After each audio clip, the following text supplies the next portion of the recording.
Well met.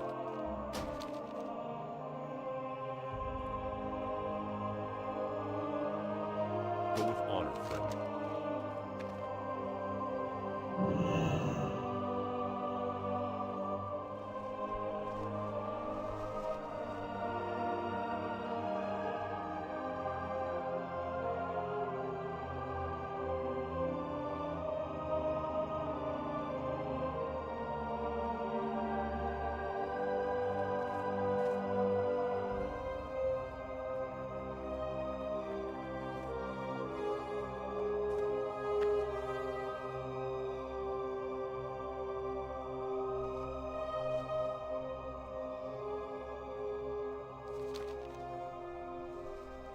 Greetings.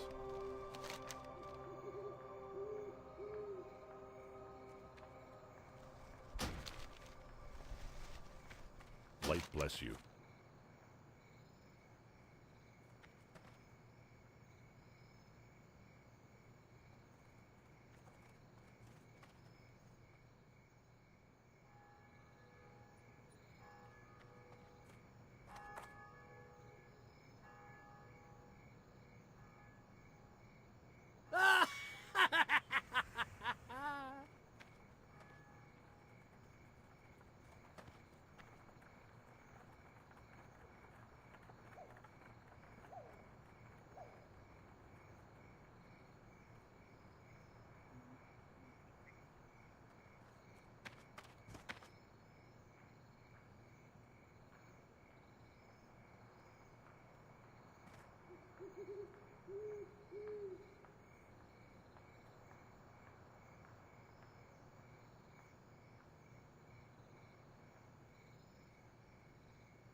What can I do for you?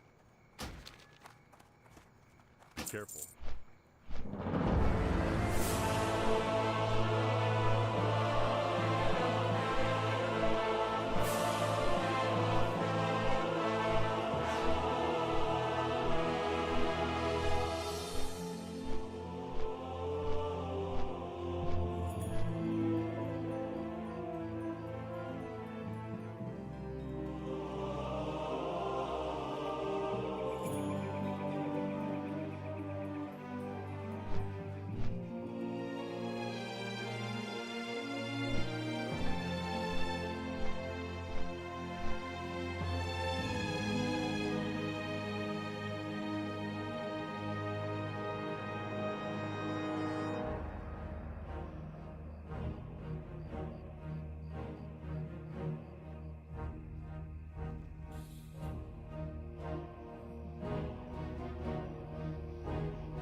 What's on your mind?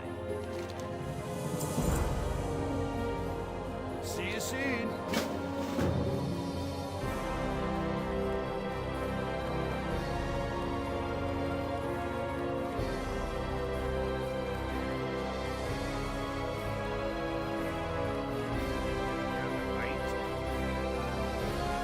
Here there.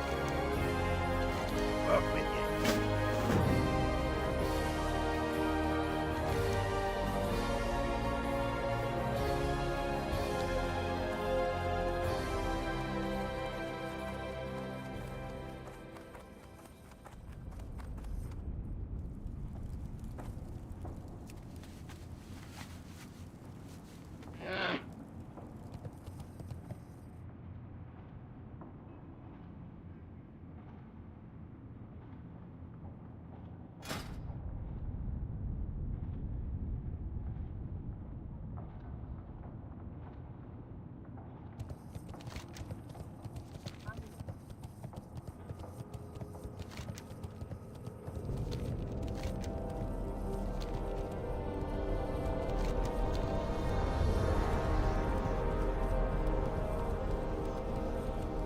Hello. See you soon.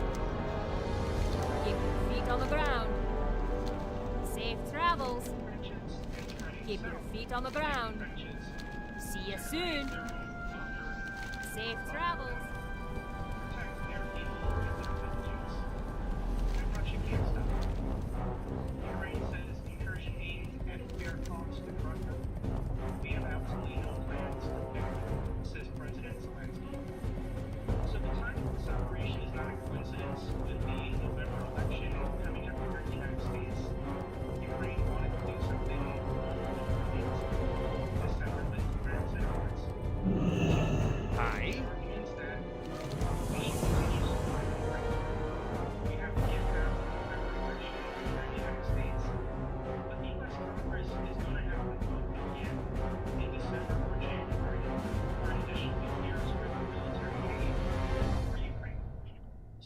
Are paying attention to this. The Ukrainians are making their case that we should continue supporting them, that they can win this war. Safe travels. So Ukraine can fight a significant chunk of Russian territory. Off with you. Watch your back. Negotiations.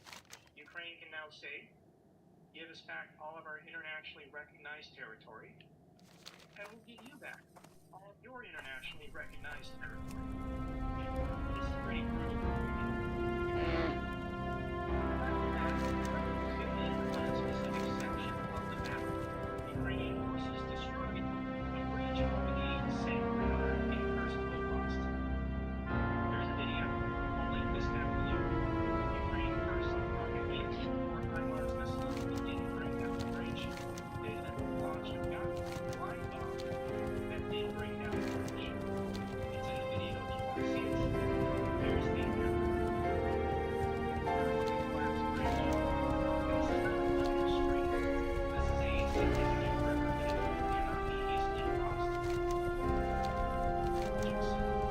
So Ukrainian forces have destroyed one of 3 key bridges in Russia's Kherson Oblast, evacuations of civilians, but also destroying supply lines and logistics. Here's a map. So the Ukrainians are here. This is Ukraine. Suja is just off the map. And they're currently speaking west. And they're going to use this river, the Seine River, as a natural barrier to Russians and Ukraine. There's 3 bridges going across this river. Here's the yellow line is the Ukrainian border. This is where I'm from. So the river is not. This river really should be the border, in my opinion, between Russia and Ukraine, but it's not. Ukraine can easily cross into this section of Russian territory. Safe travels. Ukraine Great to meet you. See you soon. How are ya? the other side to defend these villages and towns. So I can show you how this looks. Off with you. Safe travels. Turn around the south. So you can see this winding river. Here's Ukraine. See you soon.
good.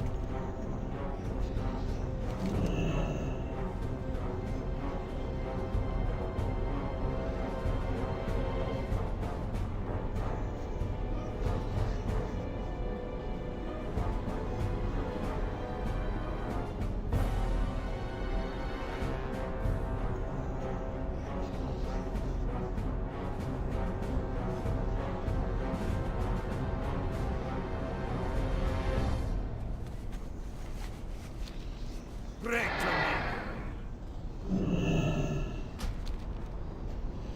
Keep your feet on the ground.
Ukraine's National Postal Service is ready to open in Sucha.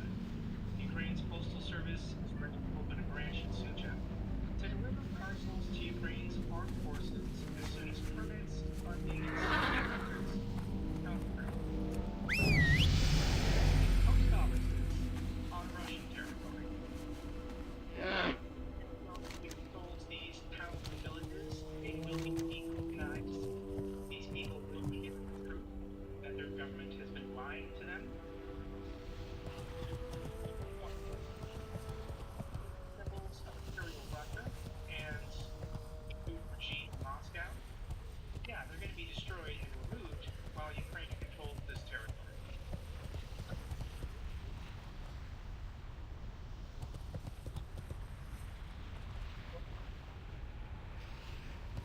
Вот он, границы Родины священные, неприкосновенные нахуй. How are you?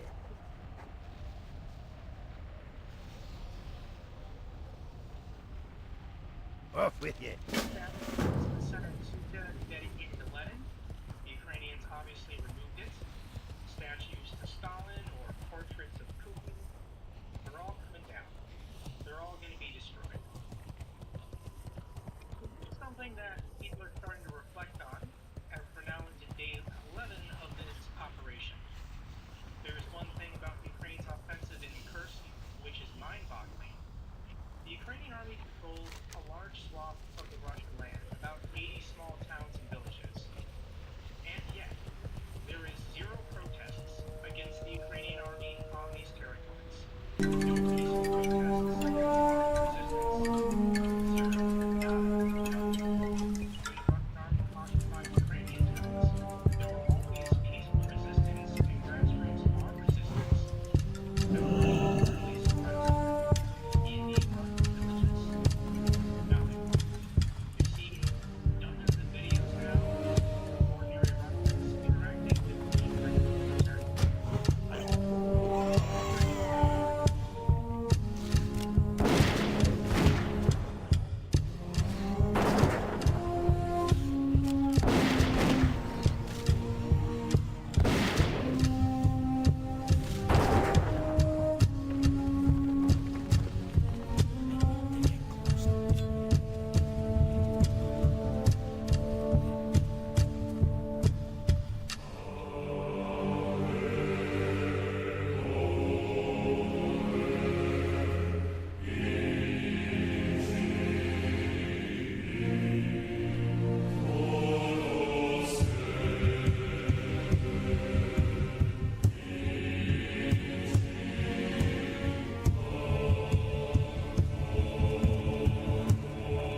Greetings, adventurers and shopaholics alike. Everlook Broadcasting Co. welcomes you to another round of splendid products and services. Get ready to be amazed as we unveil what Azeroth's entrepreneurial minds have concocted. Greetings, guardians of the forest. Does the weight of your eternal watchfulness wear on your spirit? Seek solace in our starlight soothing salve. Infused with the shimmer of Elune's blessings, this salve rejuvenates both body and soul. After one application, you'll feel as radiant as the night sky itself. Note, side effects may include an overwhelming urge to sing ancient hymns under the moon. May the winds guide you, kin. Ever had that embarrassing moment when you accidentally sat on a tiny goblin because they're hard to spot? We've all been there. But don't worry, we've got a solution. It's called the Gobbler's Guardian Amulet. This enchanted piece of jewelry senses goblins nearby and gives you a gentle alert. It's your way to sidestep those awkward situations and keep your dignity intact while ensuring their little faces avoid being flat. With the Gobbler's Guardian Amulet, you can confidently enjoy your time at the inn without the fear of squishing a goblin by mistake. Listen up, warriors of the Horde. The Axe Grinder's Forge is where real weapons are born. Feel the heat, smell the sweat, and taste the power as our blacksmiths craft weapons worthy of a true orc. Swing them with pride on the battlefield and know the satisfaction of cutting through enemies like butter.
Greetings, adventurers and shopaholics alike. Everlook Broadcasting Co. welcomes you to another round of splendid products and services. Get ready to be amazed as we unveil what Azeroth's entrepreneurial minds have concocted. Fancy a culinary journey into the depths of despair? Ghoul Gourmet's Feast of Despair serves dishes that'll make you question your life choices. Each bite brings you closer to realizing that maybe eternal hunger isn't such a bad thing. Picture this, old Zappo dozing off in Ironforge near the Great Forge. I mean, I'm a goblin, right? We need our beauty sleep. Well, my nap turned into a near swan dive into molten lava. Talk about a wake-up call. It's a good thing my reflexes are faster than a gnomish invention gone wrong. I escaped the sizzle, but my boots got a molten makeover. Now they're lava loving. Lesson learned, never snooze near lava, folks. You might wake up with a hot news fashion statement.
Forsaken.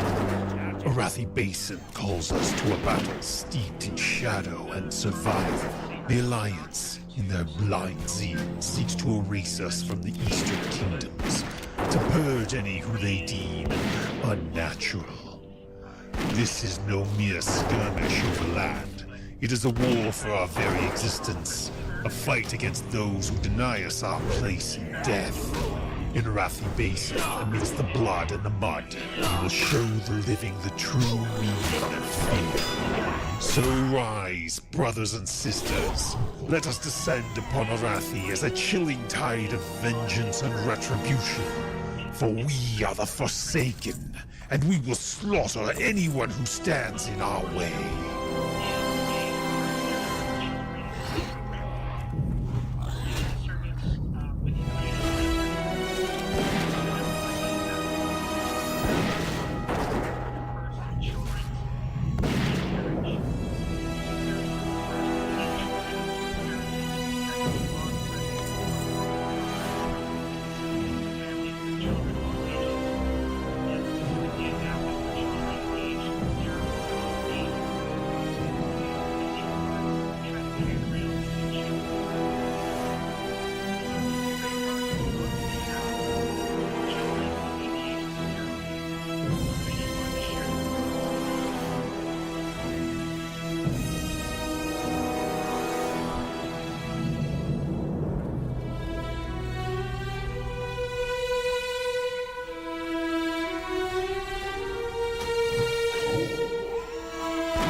So close, I fucked it because he's back. I'm into the fight, he'll be back on the bench and he'll be fucking dead. Ah!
ready! Warsong Gulch awaits us, a battleground where we show the true strength of the Horde. Ashenvale ain't just a forest. It's the key to fueling our war efforts across Azeroth, and it shall be ours. Glory and spoils are waiting for us. The Night Elves and their puny alliance think they can stand against us? Ha! We'll crush them with the might of our axes and the fury of our hearts. Join the battle in Warsong Gulch. It's time for fighting, for taking what's ours. We'll fight, we'll conquer, and we'll keep the flames of war burning. For the Horde, for victory, Loktar Ogar!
Hold on to your helms, because it's that time again. Everlook Broadcasting Co. is about to drop the hottest deals and products of the week.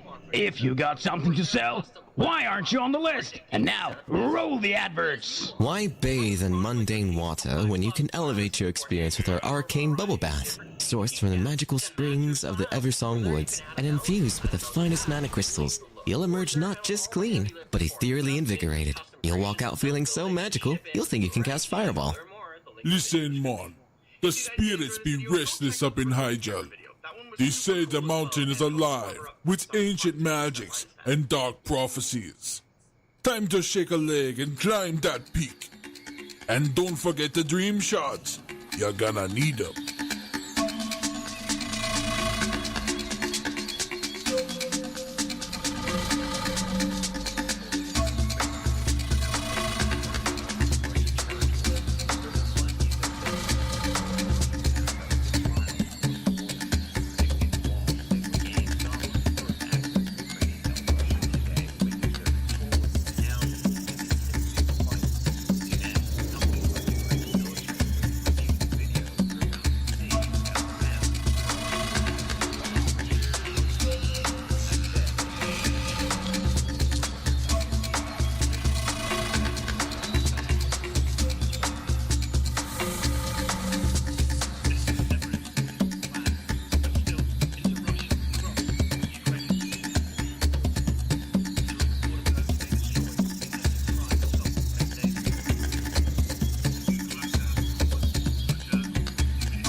The Last Guardian, Egwin's Legacy, read to you by Vrograg Fishslayer.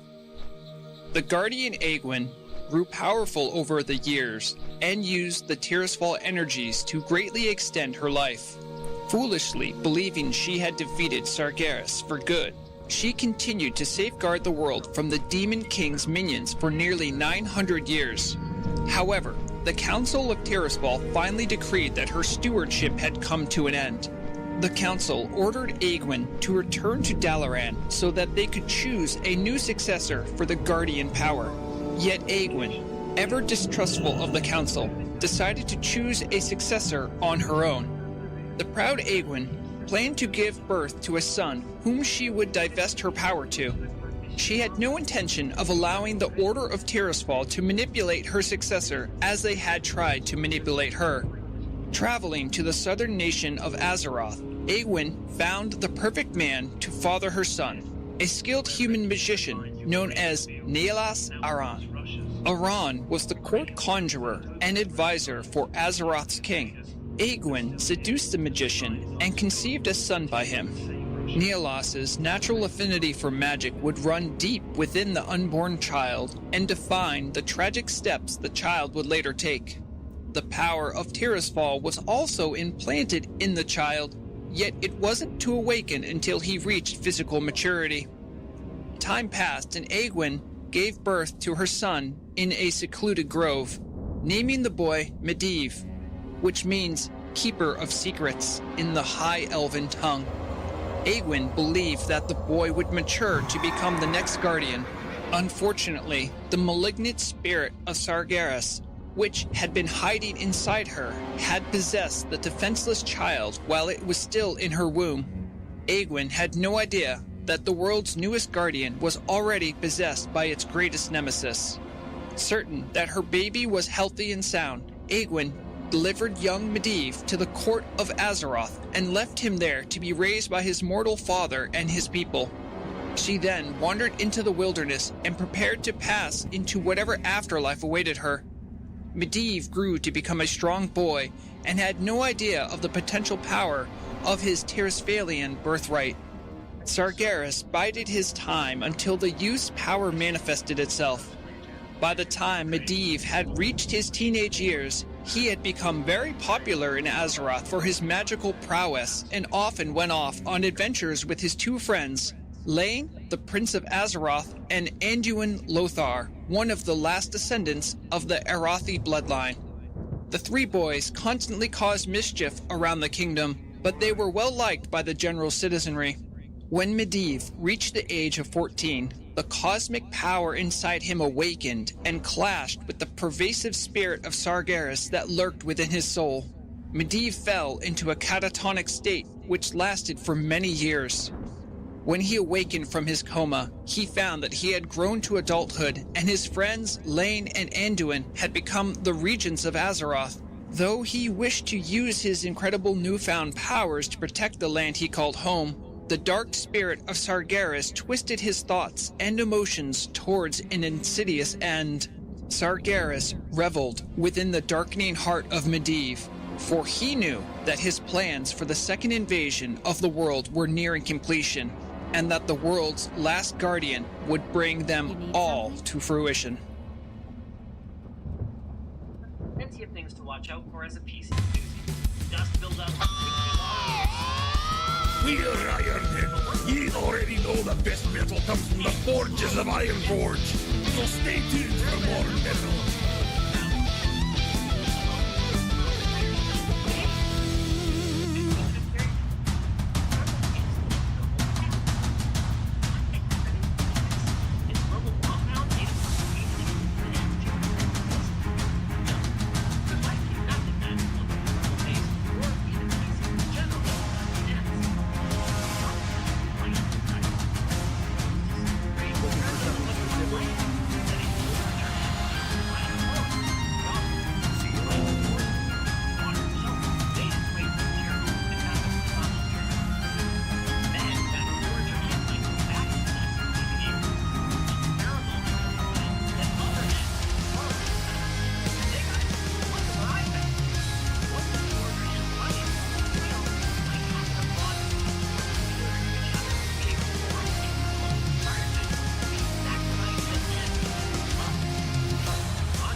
light will not reach this low. Never seen the blue moon glow.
Hey folks, Zavo here, transmitting from, well, somewhere safer. Ever been to the Plaguelands? West or east, pick your poison. Figured with real estate prices booming elsewhere, there'd be a killing to make here. Pun intended. Scenic views of the haunting past was my tagline. I even threw in free anti-zombie kits, sold a plot to an adventurer, but he returned it when I realized haunting past wasn't metaphorical. Good thing I kept the deposit.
Centuries ago, long before the invasion of the Orcish Horde, a mighty tower was erected in the ravine now known as Deadwind Pass. Aegwin, former guardian growing distrustful of the Council of Trisval, used it as a means to hide and birth a child away from their watchful eyes. That child would grow to become the Prophet Medivh, last guardian of Trisval and the sorcerer responsible for opening the Dark Portal. While finding his demise within the tower at the hands of the Lion of Stormwind Anduin Lothar, his apprentice Khadgar, and the Alf-Orc Arona, the presence of the wizard can still be felt throughout Azeroth itself. Ever since, the tower is believed to lay empty and sealed off, although recent rumors suggest otherwise. The Dark Riders, Medivh's merciless relic hunters, gather powerful artifacts from the deepest corners of the Eastern Kingdoms. They're led by the gruesome Lord Blackwall II, who possesses the legendary Side of Illumin, the mythical instrument with which the bloodthirsty Worgen were summoned into Azeroth. Thus the haunted halls are now filled with furry beasts, demons and ghosts alike, all welcomed by the Karazhan Steward Morose himself. Guarding the key to the upper chambers of the Forlorn Spire with his and death, the Castellan won't allow any unwelcome guest to disturb his master's chambers. Otherworldly and dangerous, the denizens of the lower halls pale in terms of veracity and terror compared to whatever lurks in Medivh's abandoned library. Overflowing with the magic of the ley lines, the upper chambers are an unstable place that no sane mortal should ever set foot in. Whispers of raging arcane elementals, vengeful ghosts, and the spectre of Medivh himself circulate amongst adventurers eager or greedy enough to venture into the mortifying tower of Karazhan. Are you amongst those foolish enough to enter?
people of Azeroth, it's that time when we uncover the hidden gems, the quirky inventions, and the must-have marvels of our world. Get ready for a whirlwind tour through the world of advertising. Hello, Goldshire locals and wayward adventurers. Tired of your weapons losing their luster? With just one application of Goldshire glistening elixirs, your blade will outshine even the radiant light from Northshire Abbey's finest chandeliers. Well, I've just applied some to my own weapon, and it's so beautiful. I want to get closer and... Ah, my eye! Ah! Side effects may include excessive attention from thieves, sporadic bouts of narcissism, and the risk of being outshined by your own weapon. Please note, we are not responsible for excessive gloating or any unfortunate accidents resulting from unsheathed grandeur. Greetings, my discerning friends. Queldore Elegance, where we craft attire for those who appreciate true beauty. Our designs embody the timeless elegance of high elves because, let's face it, we set the standard. Join us and bask in the splendor that only the highborn can truly appreciate. Hey there, Azeroth, Zabo here, your tech-savvy goblin extraordinaire.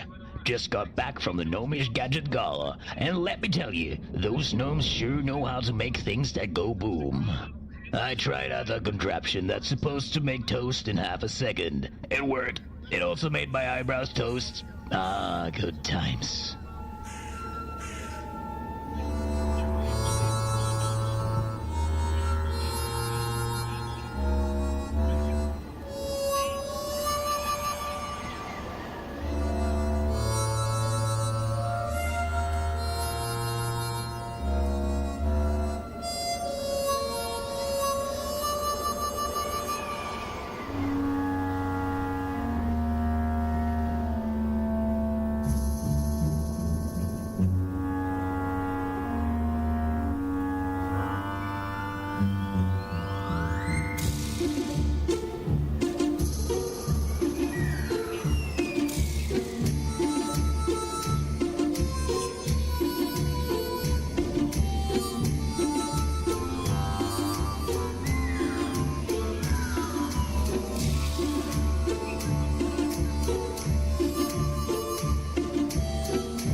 Hey Azeroth, hold on to your helms because it's that time again. Everlook Broadcasting Co. is about to drop the hottest deals and products of the week. If you got something to sell, why aren't you on the list? And now, roll the adverts! Every goblin knows the importance of preparation. Grab the Goblin PvP Survival Kit. Includes a white flag, a not the face sign, and a mirror to distract with your dazzling looks. Because sometimes it's just not your day. Don't get crispy under the tropical sun. Lather on our Gilligimile SPF 5000 sunscreen. Also doubles as a cooking oil for those campfire fish fries. Because who does not want a multifunctional sludge?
Hey there, listeners. Zappo tuning in with some Elvis escapades. Let's talk tall trees, pointy ears, and unexpected plunges.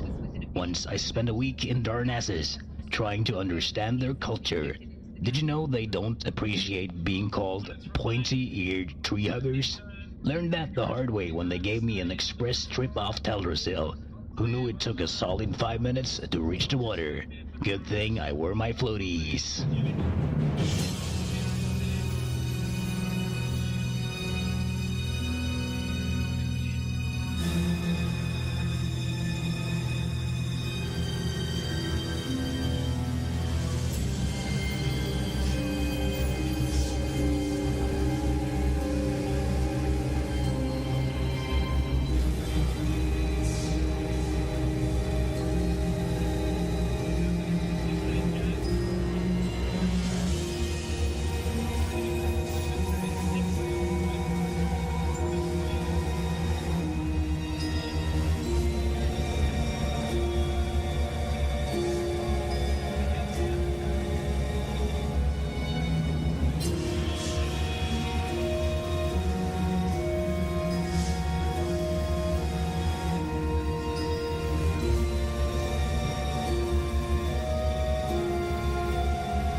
ladies, gents, and goblins. It's advertisement o'clock.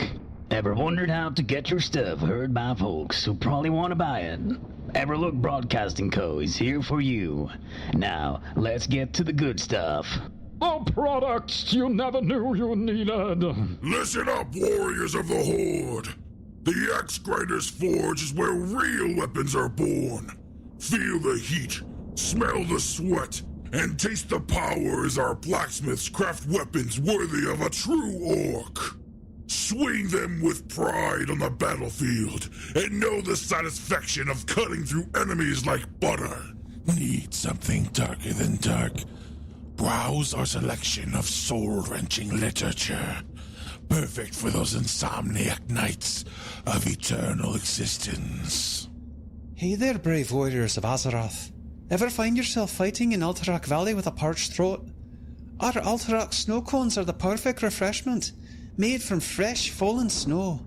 Flavor options include Frostwolf Blood and Stormpike Tears. So come on down to Alterac Snow Blood and Tears and get yourself a frosty cold one today.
The Alliance of Lordaeron, Foundation of Honor.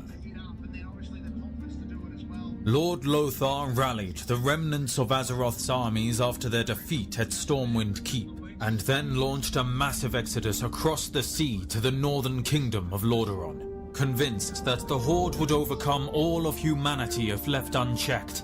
The leaders of the 7 human nations met and agreed to unite in what would become known as the Alliance of Lordaeron. For the first time in nearly 3,000 years, the disparate nations of Arathor were once again united under a common banner. Appointed as Supreme Commander of the Alliance forces, Lord Lothar prepared his armies for the coming of the Horde.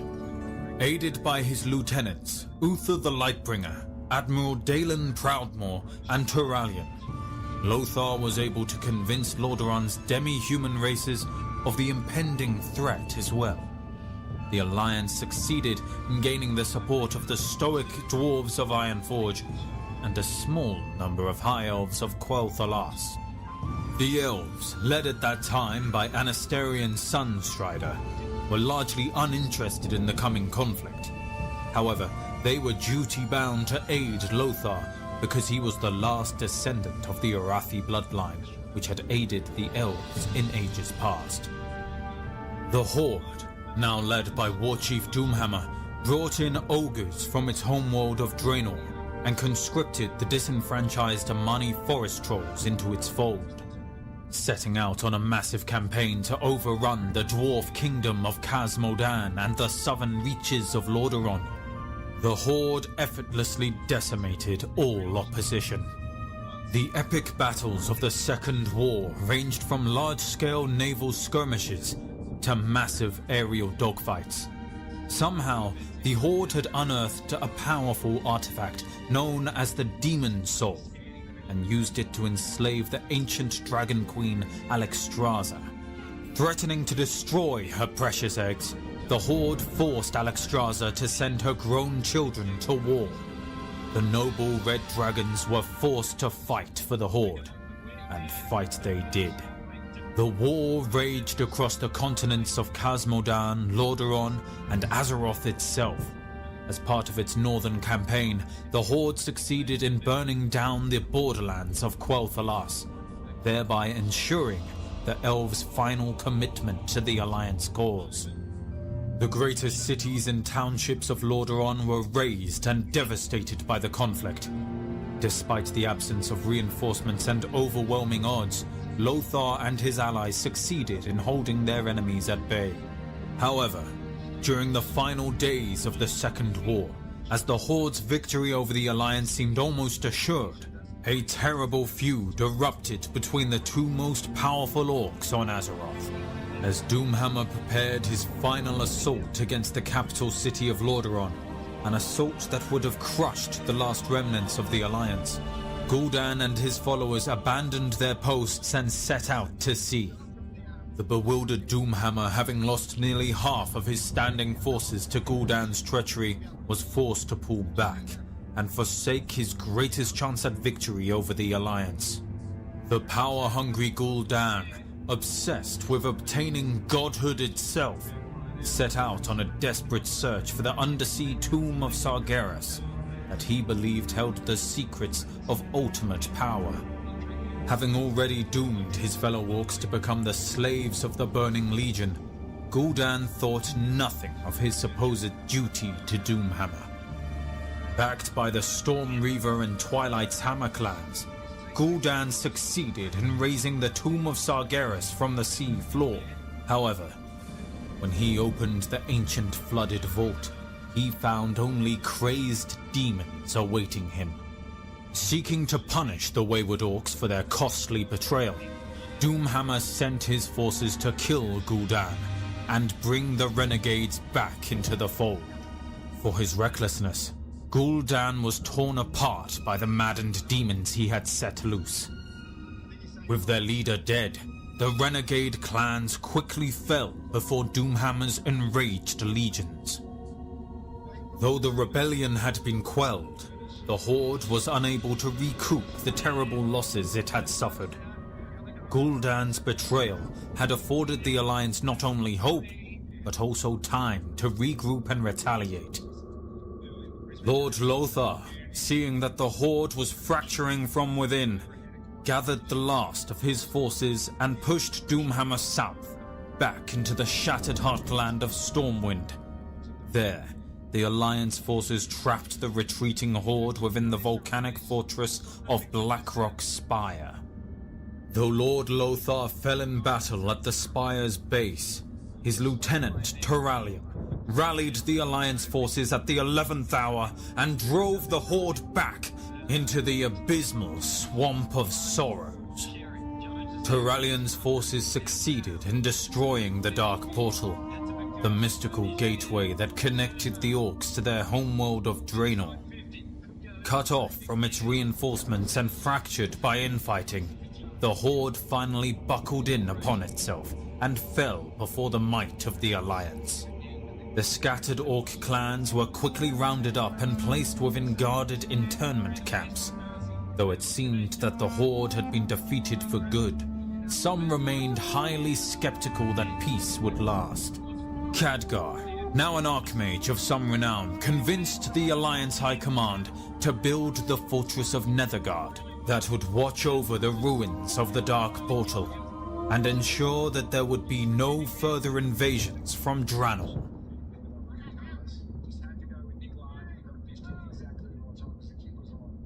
Looking to give your business a little boost? Give Everlook Broadcasting Co. a shout.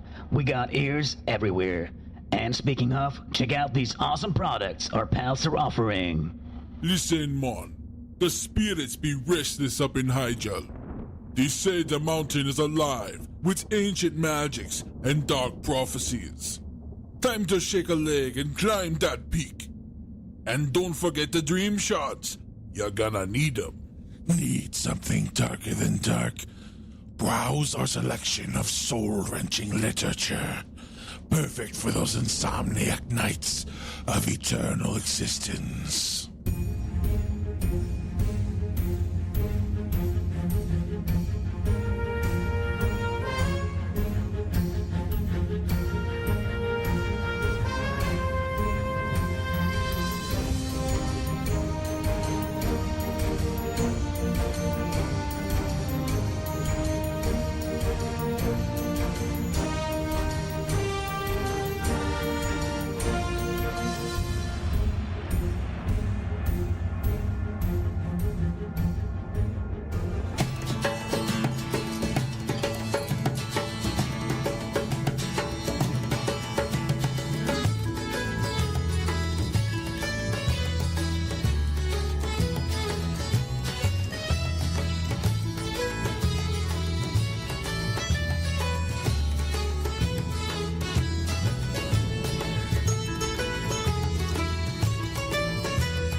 The invasion of Draenor. On the offensive. As the fires of the Second War died down, the Alliance took aggressive steps to contain the Orcish threat. A number of large internment camps meant to house the captive orcs were constructed in southern Lordaeron. Guarded by both the paladins and the veteran soldiers of the Alliance, the camps proved to be a great success. Though the captive orcs were tense and anxious to do battle once more, the various camp wardens based at the old prison fortress of Durnhold kept the peace and maintained a strong semblance of order. However, on the hellish world of Draenor, a new Orcish army prepared to strike at the unsuspecting Alliance. Ner'zhul, the former mentor of Gul'dan, rallied the remaining Orc clans under his dark banner. Aided by the Shadowmoon clan, the old shaman planned to open a number of portals on Draenor that would lead the Horde to new, unspoiled worlds. To power his new portals, he needed a number of enchanted artifacts from Azeroth. To procure them, Ner'zhul reopened the Dark Portal and sent his ravenous servants charging through it. The new Horde, led by veteran chieftains such as Grom Hellscream and Kilrog Deadeye of the Bleeding Hollow clan, surprised the Alliance defense forces and rampaged through the countryside. Under Ner'zhul's surgical command, the Orcs quickly rounded up the artifacts that they needed and fled back to the safety of Draenor. King Terenas of Lordaeron, convinced that the Orcs were preparing a new invasion of Azeroth, assembled his most trusted lieutenants. He ordered General Turalyon and the Archmage Khadgar to lead an expedition through the Dark Portal to put an end to the Orcish threat once and for all. Turalyon and Khadgar's forces marched into Draenor and repeatedly clashed with Ner'zhul's clans upon the ravaged Hellfire Peninsula. Even with the aid of the High Elf Ilaria Windrunner, the dwarf Kurdran Wildhammer, and the veteran soldier Danath Trollbane, Khadgar was unable to prevent Ner'zhul from opening his portals to other worlds. Ner'zhul finally opened his portals to other worlds, but he did not foresee the terrible price he would pay. The portal's tremendous energies began to tear the very fabric of Draenor apart. As Turalyon's forces fought desperately to return home to Azeroth, the world of Draenor began to buckle in upon itself. Grom Hellscream and Kilrog Deadeye, realizing that Ner'zhul's mad plans would doom their entire race, rallied the remaining Orcs and escaped back to the relative safety of Azeroth. On Draenor, Turalyon and Khadgar agreed to make the ultimate sacrifice by destroying the Dark Portal from their side. Though it would cost their lives, and the lives of their companions, they knew that it was the only way to ensure Azeroth's survival.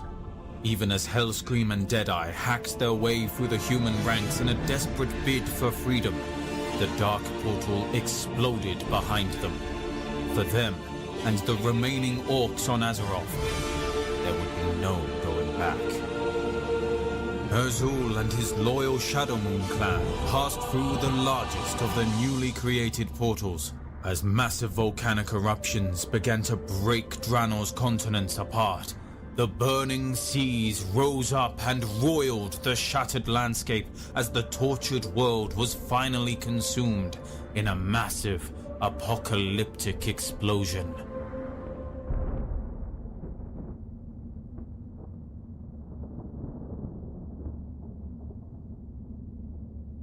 Hey folks, looking to give your business a little boost? Give Everlook Broadcasting Co. a shout.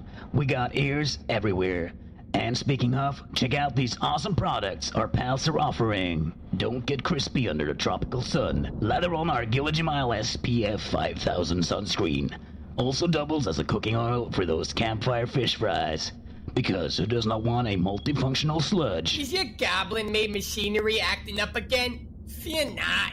With the Duratar Labor Union's Goblin Safety Whistle, you can alert everyone in a 10-mile radius. Earplugs and spontaneous running advised.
The Guardians of Tirisfal, Legacy of Sorcery, read to you by Rograg Fishslayer.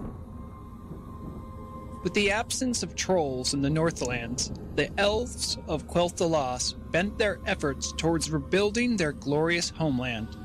The victorious armies of Arathor returned home to Southlands of Strom.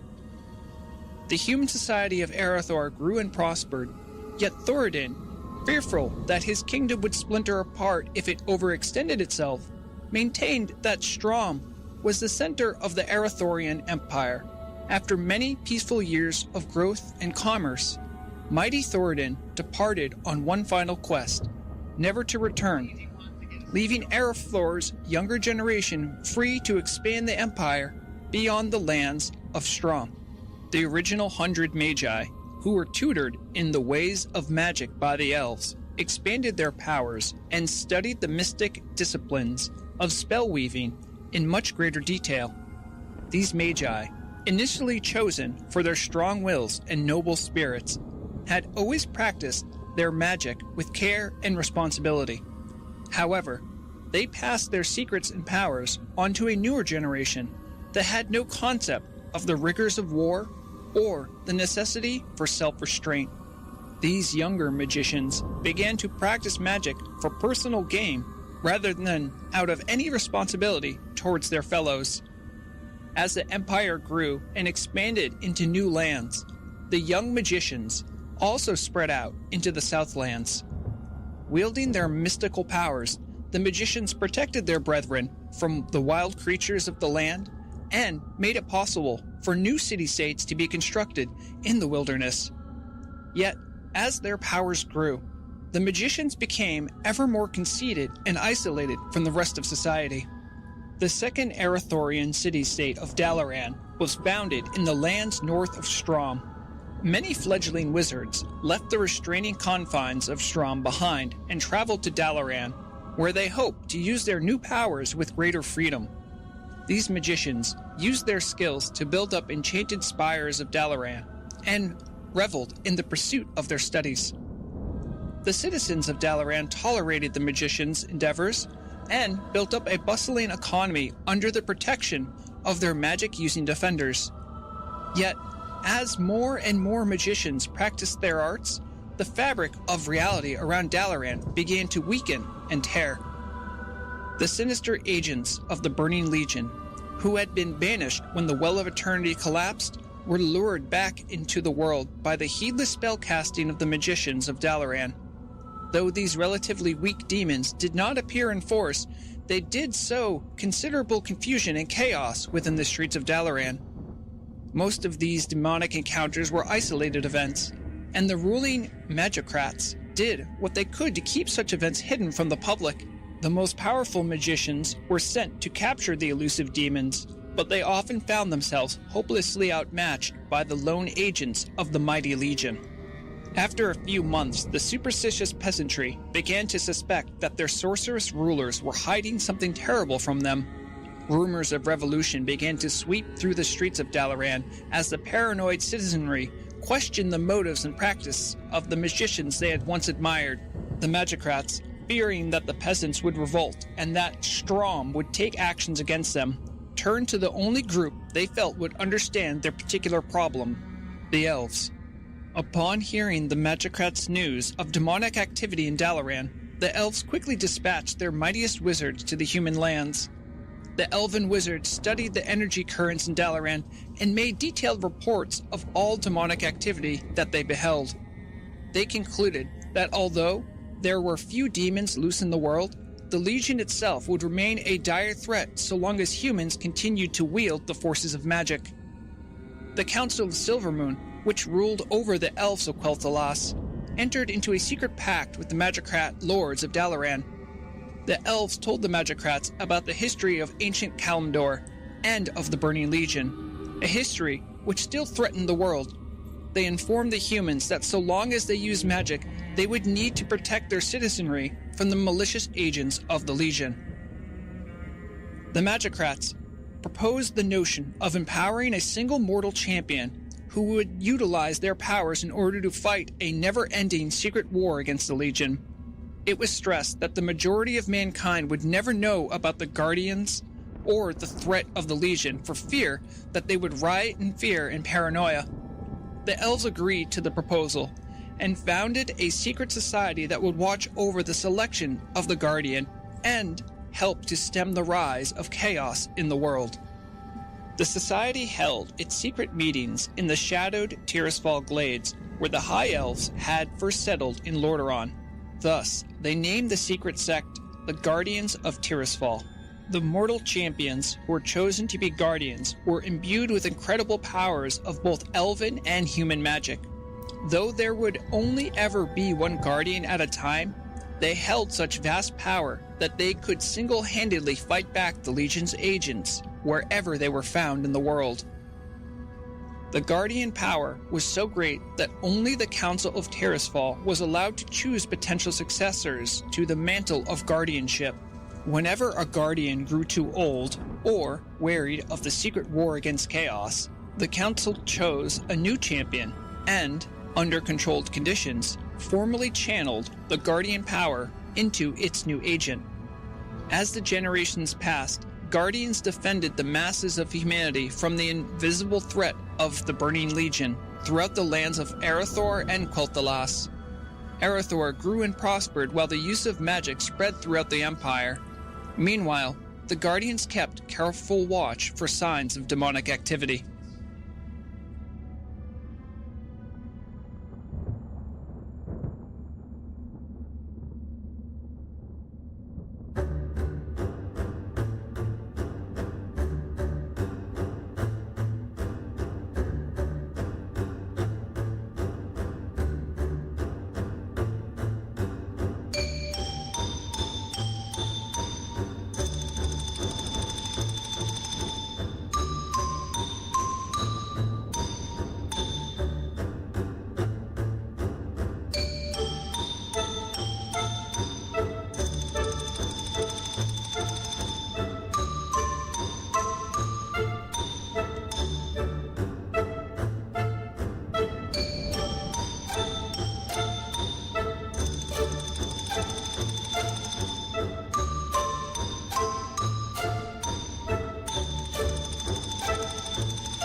that'll stick in your head and messages so neat, our ads will have you tapping your feet to the beat. For the bravest among the horde, there's only one place to prove your mettle. The Victory or Death Brawl Arena. Roar like a true orc as you face ferocious foes. Victory or death. You'll earn the respect of your peers and bring honor to the horde. Huddle up with a heart-petrifying novel from Decaying Love Chronicles. Our tales are a haunting blend of love and despair, guaranteed to make you question why you bother to feel anything at all. Enter this realm of dread, but beware. Our stories might just steal your last shreds of hope. Zappo here. Ever had a chat with a jawless undead? It's like deciphering gnomish riddles with your ears. Forsaken, they've got this whole thing with the rotting flesh going on. But hey, it adds character, right? Listen to their groans. You might pick up some deadpan humor about the afterlife. It's like a stand-up comedy, or should I say, lie-down comedy. What do you say? Yeah, I know it's not my best one.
Overlook Radio. We got the best songs anywhere.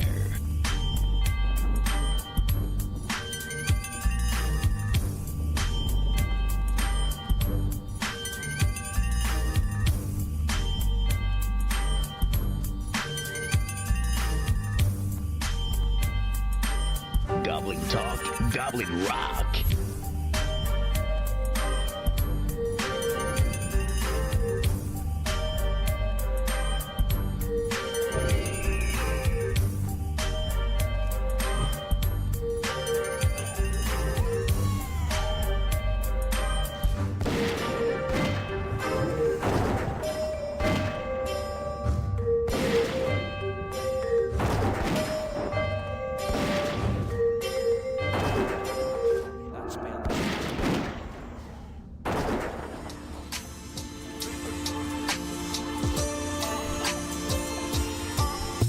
Do you hate falling off of a zeppelin?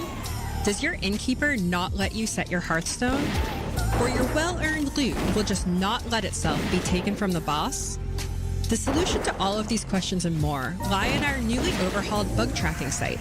Similar to how you know it from the past, but with easier access, better overview, and a filter option to search for topics that interest you most. Now you can simply click on a tab on the Turtle WoW homepage, so even the not-so-tech-savvy can help make Turtle WoW a bug-free place. A simple report can do a lot of change.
It's your trusty goblin voice, Zappo. You know, raiding's a tricky business. Ever wondered how to stay in your raid group without getting the boot? Sure, potions, buffs, and fancy moves are all great, but here's a little Zappo secret. Just become the raid leader. Who's gonna kick you out then, eh? Keep on leading, and if all else fails, bribe him with some of my patented Zappo empowering snacks.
Hey there, Azerothians, it's your pal Zappo, totally hyped up for today's lore book reading.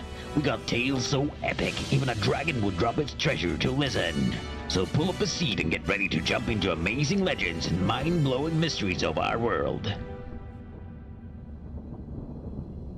The first Greymane. From the 7 nations that were originally part of the Empire of Erethdor, Gilneas stands out as the one that had to fight the hardest for its independence. While Lordaeron was able to secure its freedom through the influence of its nobles, the people of Gilneas had to make great sacrifices to gain their liberty. Although the exact dates of these events have been lost to the sands of time, it is a source of great pride for Gilneas to know that it gained its freedom before other notable nations like Alterac or Kulturas. The people of Gilneas were among the first to break free from the yoke of Erethdorian nobility and enjoy the full benefits of self-rule. According to legend, the Greymane dynasty that ruled Gilneas was founded by Garelon, a minor noble who owned an insignificant plot of land in the southern part of the country. Over time, Garelon's influence grew and he became known as a skilled fighter, a wise judge, and an honorable opponent. His exploits became legend even in his own time. However, he grew increasingly resentful of the corrupt Erethdorian nobles who sought to exploit and oppress his homeland.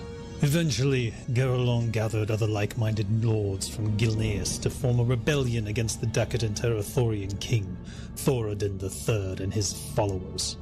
Many lords were hesitant to join the rebellion, but Garelon was able to persuade them and eventually declared himself the King of Gilneas. This was an affront that could not be tolerated by Erethdor, which sent its legions to pacify Gilneas. Numerous battles were fought on the peninsula, but despite the bravery and courage of Gilneas' men, the odds seemed stacked against them. Erethdor had a numerical advantage and was able to overwhelm the Gilnean armies. The Battle of Ravenswood was lost, and the Gilnean soldiers were scattered, seemingly without hope. But the young Gilnean king was not deterred. He rebuilt his strength and rallied the morale of his men.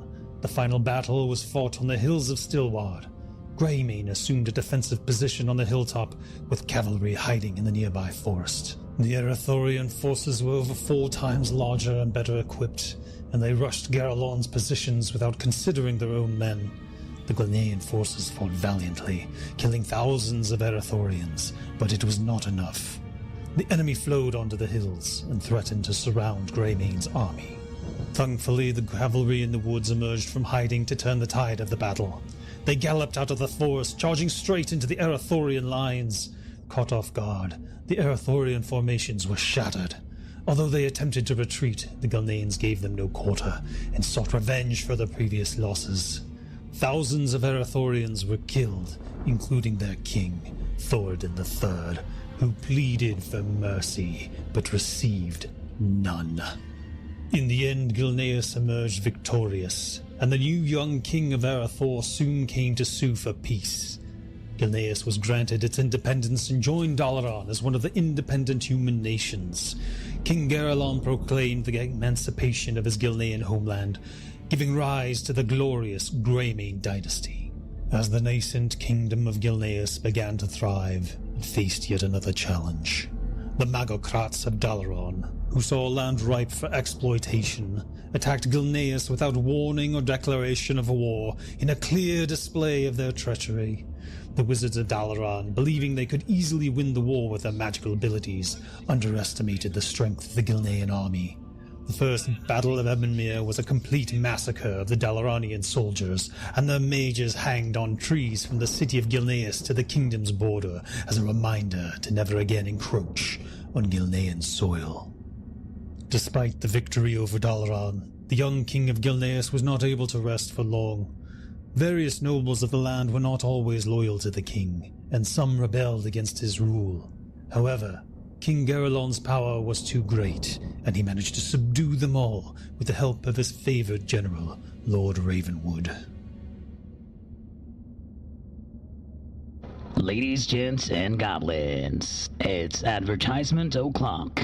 Ever wondered how to get your stuff heard by folks who probably want to buy it? Everlook Broadcasting Co. is here for you. Now, let's get to the good stuff. The products you never knew you needed. Greetings. Feeling your meals are a bit bland lately? Spice it up with Zogurub zesty spices. Harvested straight from the heart of Stranglethorn, our blend will transport your taste buds straight to the jungles. Once you try it, every bite will have you shouting, "Yeah, man, that's the spirit!" Greetings, commoners of Azeroth. Must you persist with your mundane beverages? Elevate your taste with Sunwell Invigorating Tea. So potent, you'll forget what a mana potion even is.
Welcome to Market Watch Radio Edition for the week of August 12, 2024. I'm your market analyst, Brograg Fishlayer. All our data is gathered from numbers provided by WoWauctions.net, the industry leader in auction house reports. I throw it all together and make indexes of various market sectors, as well as the S&P 200, an index of the 200 biggest and most influential commodities in the economy. Let's crunch the numbers. First, the Tel Aviv. The Alliance S&P 200 was down 10%. It started the week losing a gold and a half, with a low of 5 gold 40 on the 10th. Since then, it gained back some of its steam, finishing the week at 6 gold 20. For the Horde S&P 200, the week ended even at 6 gold 30. However, on the 10th, it reported a market high of 7 gold 50. The 10th sported a remarkable market variation between the two factions, a variance of 2 gold 10. While both markets have trended in different directions, they rarely have that much of a gap. So both markets are showing interesting independent dynamics to keep an eye on. While in general both markets do remain close to one another, one market where variance was strong this week was in tailoring. The Alliance cloth market came down a whole 15% and finished at 83 silver, while the Horde tailoring index shot up 18%, but is still 16 silver short of where the Alliance is despite the growth, finishing at 67 silver. Looking closer at the individual commodities, the reason for the disparity becomes much more clear. When looking at the cloth market, the two big players are fell cloth and moon cloth, the materials needed for and result of a lengthy tailoring cooldown respectively. The Alliance valued their fell cloth as much as 5 gold, and their moon cloth had a weekly high of 18 gold 20. Meanwhile, the Horde's fell cloth valuation started just over 1 gold and fell to nearly 75 silver. While their moon cloth might be steadily climbing, its weekly high was only 11 gold 60. The difference in value between the two factions for cloth is puzzling to say the least. Both factions have the same number of cloth users, and Alliance have better access to moonwells, which are needed to make mooncloth.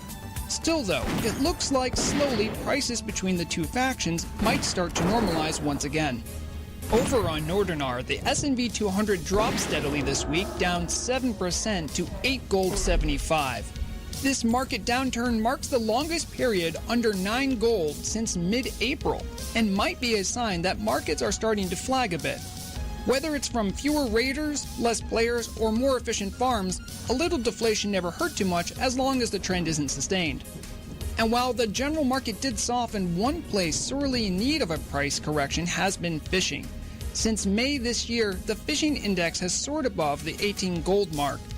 This week, however, marked the first time since a massive price spike in early May that the fishing index was even in the 18 gold range at all. This market is influenced by activity of raiders just as much as herbalism, if not more so. So let's take a closer look. While predictably stone scale eel, ever the market leader, was leading the lowering of the fishing index by losing 6%, other fish have also been lowering in tandem to bring down the whole index. Firefin snapper needed for fire oil hit a 180-day low of 22 silver, down 40% this week alone. White-scale salmon, needed for fish au chocolat, traded even this week, but also hit a 100-day market low of just 20 silver. We only began recording the numbers on this fish specifically back in May, but even back then it was trading for around 70 silver. Even oily blackmouth, needed for blackmouth oil, is showing substantial losses, down 17% this week and down 31% in the last 180 days. So this might very well be a sign of less raiders interacting with the fish market, or perhaps a market fed up with continually high prices has just decided to go fishing themselves to avoid the price gouging. Either way, this market correction was a long time in the making. Looks like the good days are numbered, fishmongers of Northernar. That's all the time we have for this week's Radio Market Watch. I hope you found some of the information here useful. Make sure to use WoWauctions.net for all of your own market research. Remember to keep an eye on your coin, otherwise someone else will for you. Back to your regularly scheduled program.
Blah, blah, blah, blah, blah, blah.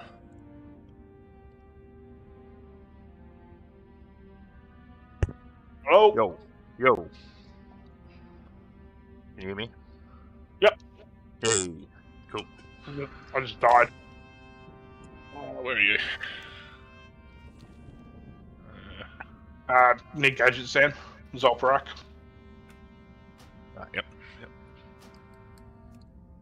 You want to try and find a group for those hinterlands quests, or? Yeah. Yep. Hinterlands. So I might as well half and fly there.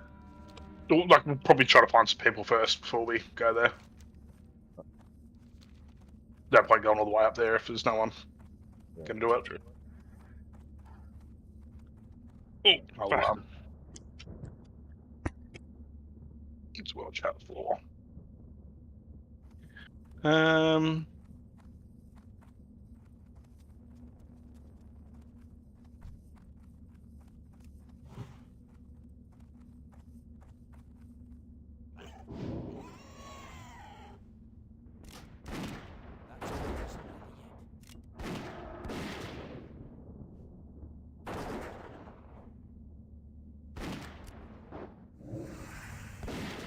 I'm just going to invite another dude for a second. Yeah. Oh, hang on. You're the leader. Can you pass lead? Yep. Yep.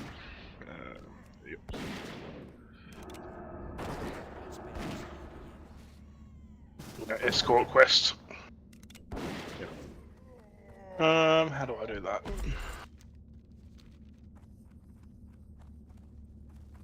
Where is he? Oh shit, where is he? What's going on the map?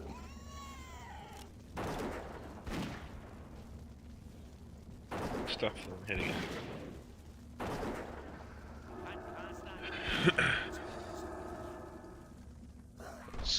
Somewhere nearby.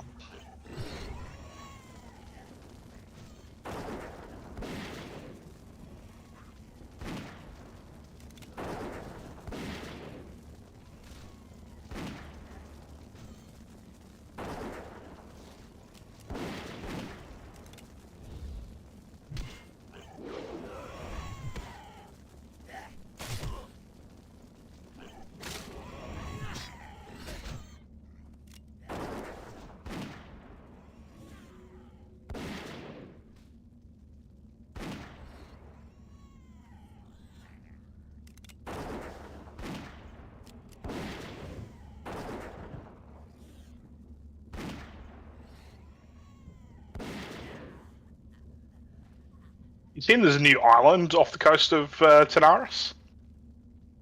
Haven't been there. No, neither. I've been tempted to swim over. I'm so close to it.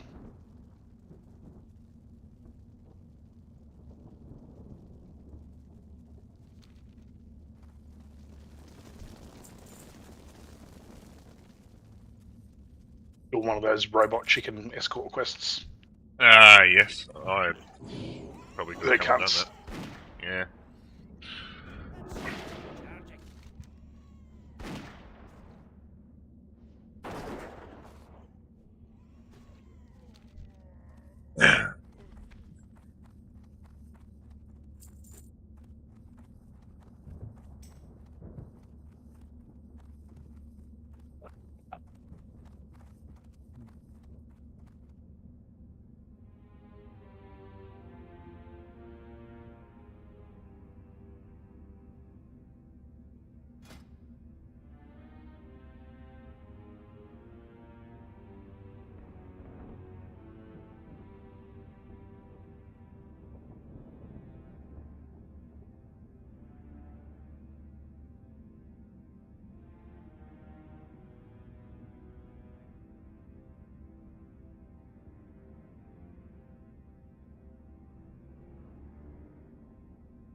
Can you hear me chewing in the microphone?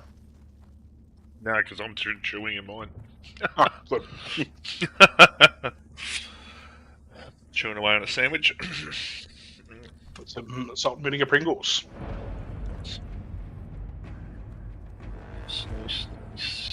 Now, where is WoW? Do not do that. What's Have that? I pulled the whole room? Yes. Feign death. But it's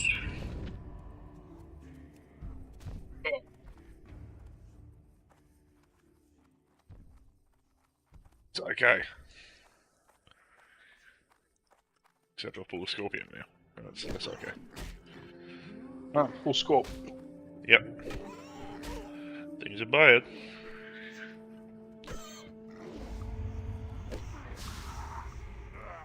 Texting my clients for tomorrow, their reminder messages.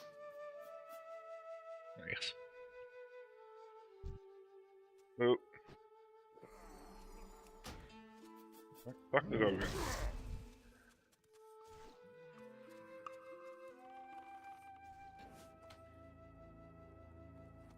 Um.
Nah. I was hoping aspects of the pack would make the escort run faster as well, but it doesn't. Bugger.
That's sick.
You there, Nick?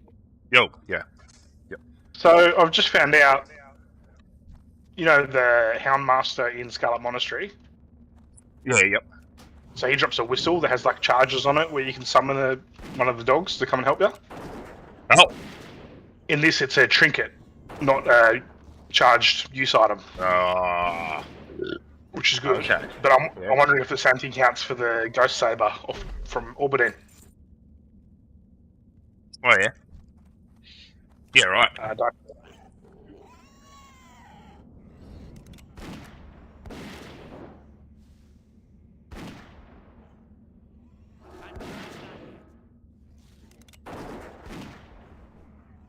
She's got to be a handy thing. Like, this thing's level 30, but the Ghost Saber's level 19, 20.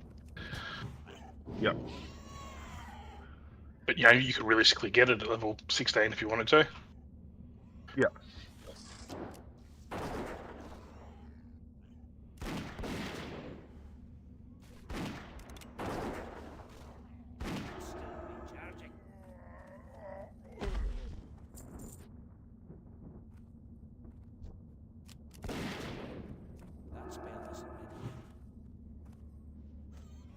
Fucking chickens picking fights with everyone.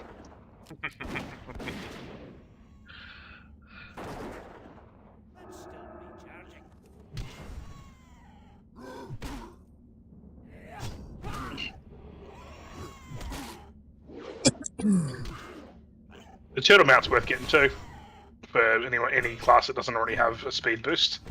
Yep. It also is the only mount that has a speed boost in the water. Ah.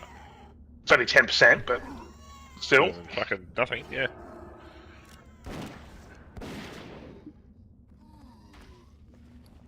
But I'll be getting that on every other character, except for, if you're a druid or a shaman or something, I've already got an ability that gives you like 30% speed. Because at level 20, it's a 10% speed boost. It's still worthwhile popping on if you've got to head from one zone to another zone. Fucking oath it is. I've got my carrot on a stick.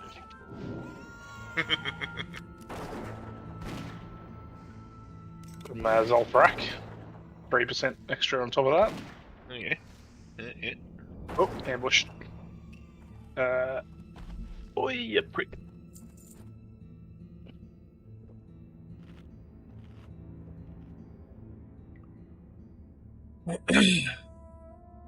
Get wrecked.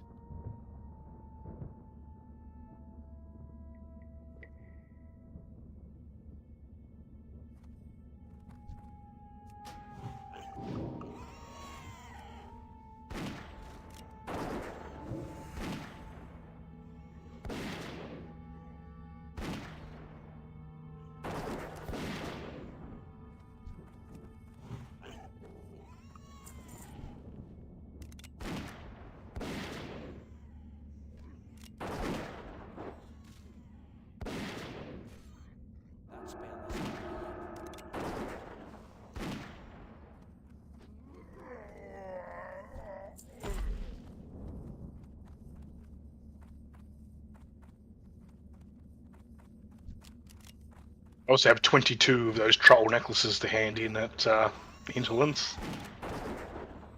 Yeah, right. Give you a reputation boost and... Geez, I wish I'd known about this set when I was... There's the tough scorpid stuff from leatherworking is agility and stamina gear that's crafted. I've been finding the plans for them. So the helmet is 14 and 14, agility and stamina. Yep. Male. It's obviously targeted at hunters. I had the plans for the chest piece earlier that was like, 16 and 16 or something. Yeah. I'm still wearing shit that's like level 30 required. 37, 33, 32, 35, 39, 32. That's all my items that aren't quest items.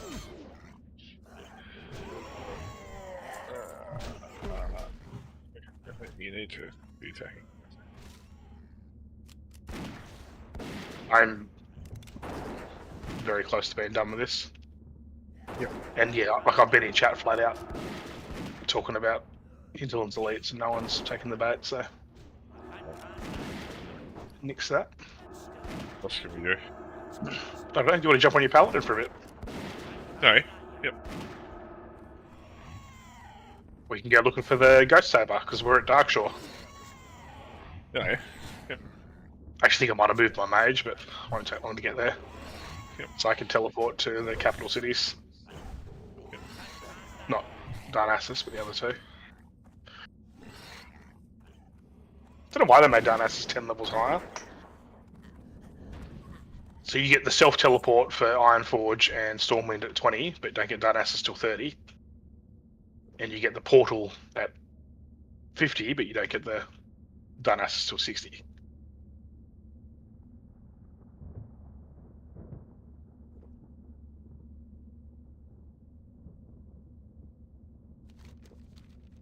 Right, we're at the docks. Right, I'm just going to pop a half, take a piss, and then I'll log in as my paladin. Okie dokie.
Hello.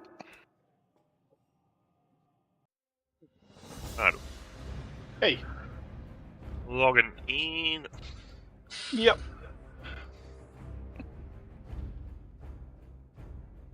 That's good stuff, isn't it? I'm in Lakeshire. Oh, well, that's where I was, and I just teleported to Stormwind. Whoops. There you go. What level are you? 22. Yeah, me too. We must have played against this last time, I remember. Yeah. Frostward, Scorch, Firewater. Okay. That's right. We picked up all the quests for here. Yeah, I just respec'd into AoE. Yep. Right, I'm at Stormwind. Do you want me to check the auction house for some gear for you? While I'm here, before I fly over? What have I got on me? What's your weapon? My weapon is. Let me invite to the fucking Party. So I'll get you a. Oh, and then what are your weapon skills? Is the question. That's a good question. C skills. First thing I always do if I'm going to a major capital, if I've got the money, is I train all the weapon skills. I got maces We and probably- two-handed maces. Yeah, because we were poor.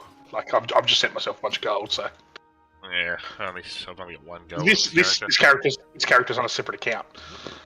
Hang on. I'm Because just my going to plan was and send this to have someone to teleport my other character. No, I'll just give you some. I've just sent 40 gold to this dude. I'll just give you 10. Like it'll be enough to tide you over without having to reload. Let me tell you what I've got weapon-wise. That's what I'm running. Two-handed mace anyway. That's what I'm looking for. Because that's all you've got there. Unless you want to come to Stormwind and train your two-handed swords. Because the huge ogre sword at this level's a good thing. I'll see what's on the auction house. Right. Yeah, you got for bags. You got 8 slotters. I've got on. Yeah, I've got 8 slotters. Yeah, it's alright. I won't worry about fucking around with that right now. Weapon level 22. Let's go 16 to 22, and two-handed maces. Black Malice, 10 gold. That's probably a bit spendy for this level. Sort by, here we go. Hefty Battle Hammer. So what are you running? You can use link it to me. Oh, you've already done it. Yeah. 15.2 DPS. Got 16.9. It's not actually that much better. If I go two-handed swords, I'm willing to bet. Jeez, that's cheap. Why is that so cheap? It's because that's not a buyout price. 17.5. 15.9. Yeah, it's actually not that much better on here, to be honest, for weapons. Okay. Yeah. Interesting. I'm just going to do a quick search for cloth armor.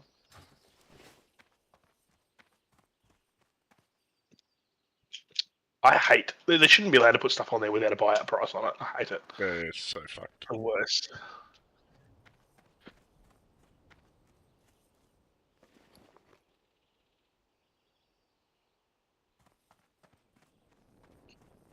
I buy and trade.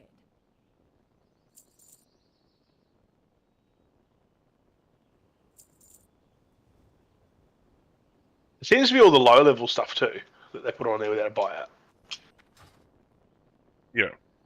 Like when you're looking at the high level stuff, it doesn't seem to be anywhere near as bad. Hello. I wonder if they're just like, I don't know what it's worth, so they just leave it open ended. Yeah. Still, it's like,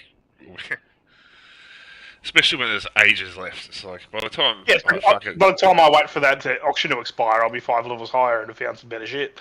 Yeah. Yeah, it's just not worth it at all. It's just fuck.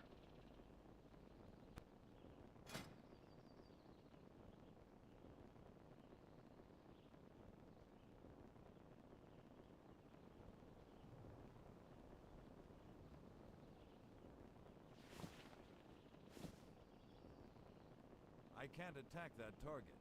I can't attack that target. Actually, what do I got behind here? Check for a ring.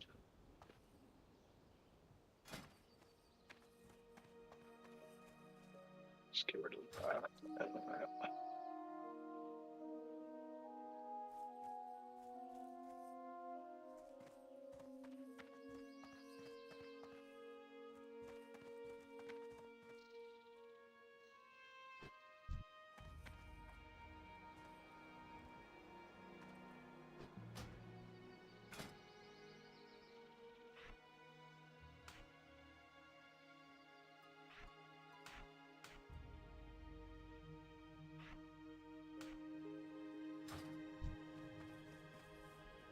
What can I do for you?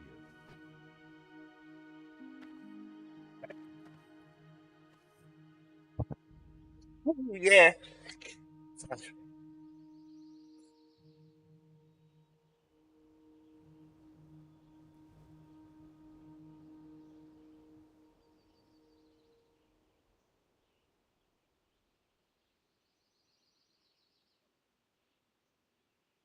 Couple of pieces of gear with some more intellect because chucking blizzards down chows through the mana.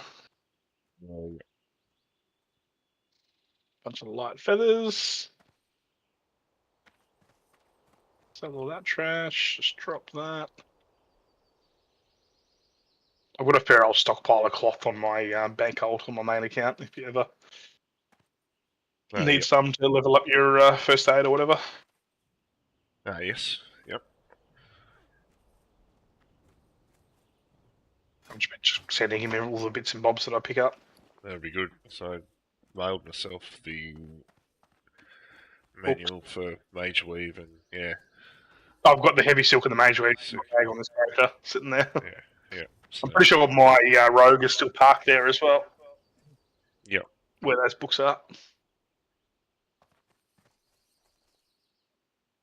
Should have bought some mana pots actually.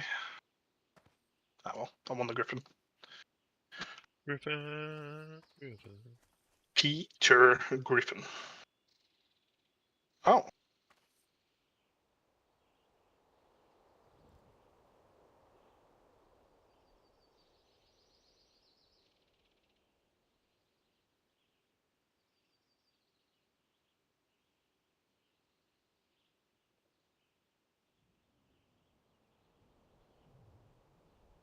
At least he had the biggest fucking meltdown when she got home from the park this morning.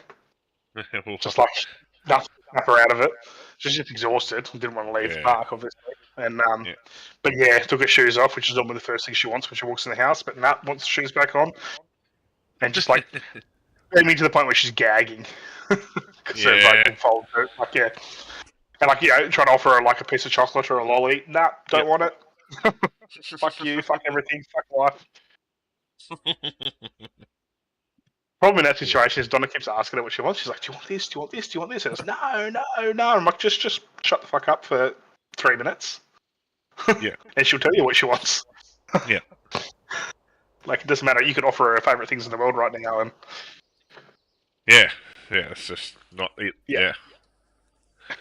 Yep.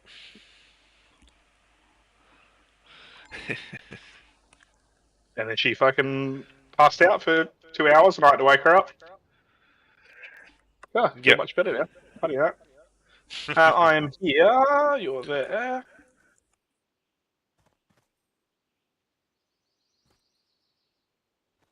Oh, the only quest I haven't picked up is the one for the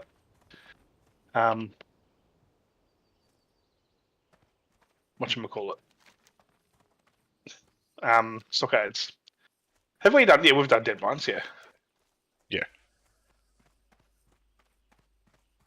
So we should probably pick up the Stockades quests while we're running around. There's one here, one at Darkshire. The rest of the installment. I've got.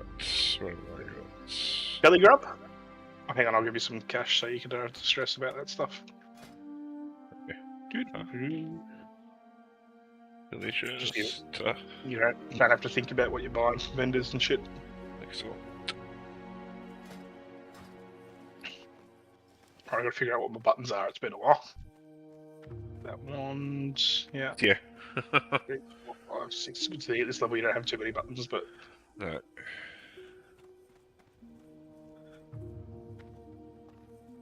Oh, hang on. Let me make some water. This guy's That's the highest rank I've got. Invite him if you need to. Well, I'm lead am I? Oh, they've just put it back. So. Yeah, they're already in a fucking party.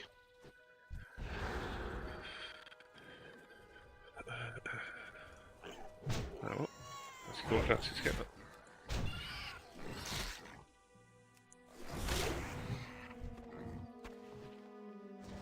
Rude. Oh yeah, keep an eye out for Horde because we've got whatchamacallit on war mode. Oh, so we do. Ah.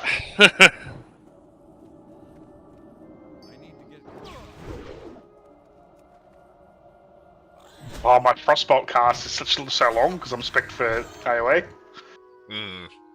Oh, let's go get the Knolls. No, we've already done that, have we?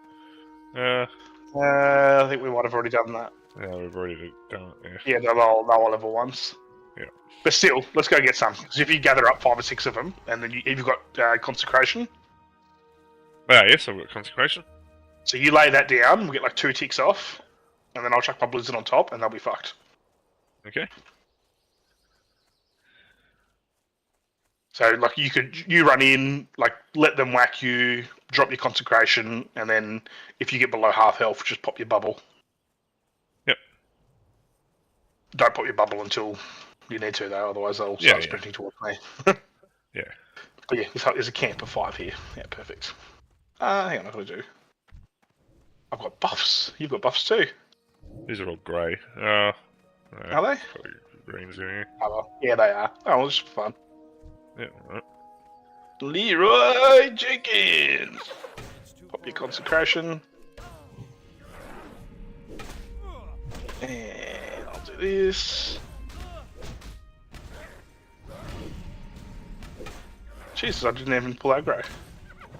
This is going to be OP as fuck. Oh. Oh well, there you go. even if I do pull aggro, I can just drop a Frost Nova, then run away and get another one off. Yeah. Right, okay. What do we need? We need spider meat and gore tusks now, so that will be secondary. Murlocs. Let's go to the Murlocs. Yep.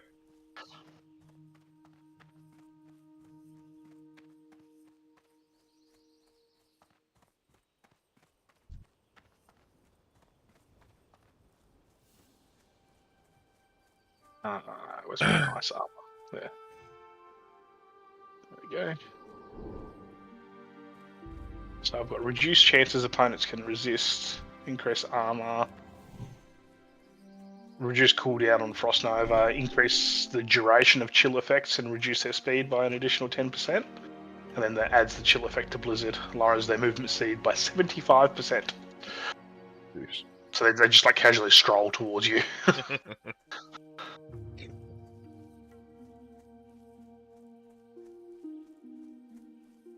Kill some pigs along the way.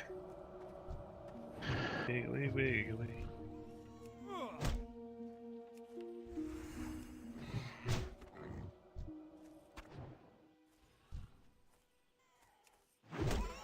That spell isn't ready. Frostbolt, so I'm just gonna wand. Yep. It's so slow. Yep. Like I'm actually just gonna change my bindings here, swap them around. Yep. So I'll pull with the Frostbolt and then wand. Yep. So by the time I cast my second Frostbolt, they're already gonna be dead. Yep.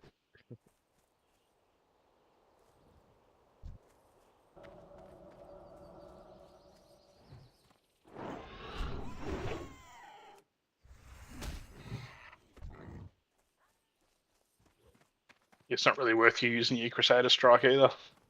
No.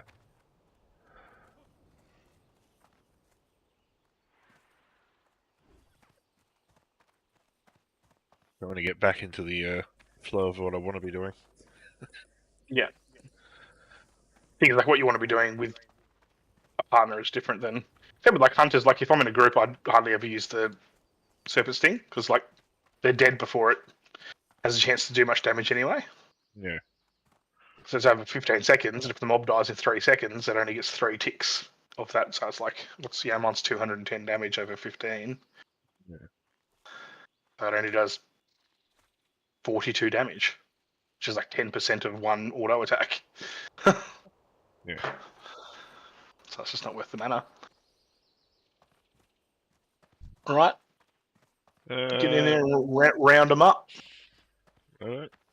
Just go like the 4 on the shore here. Yep. It's too far away. One further back behind you. No, don't worry. Oh.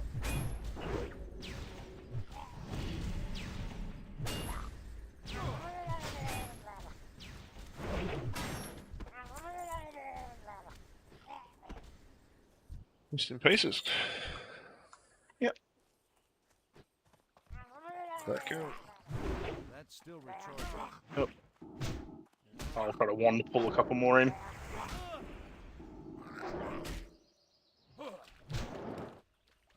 That one. Oh well. This one's chucking spells. Yeah, spellcasters aren't great for. No. At least we can't see on every count too. That may still not be happening. Not for long. Nope, it's still.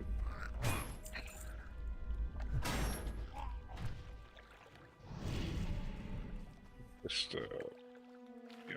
Yeah.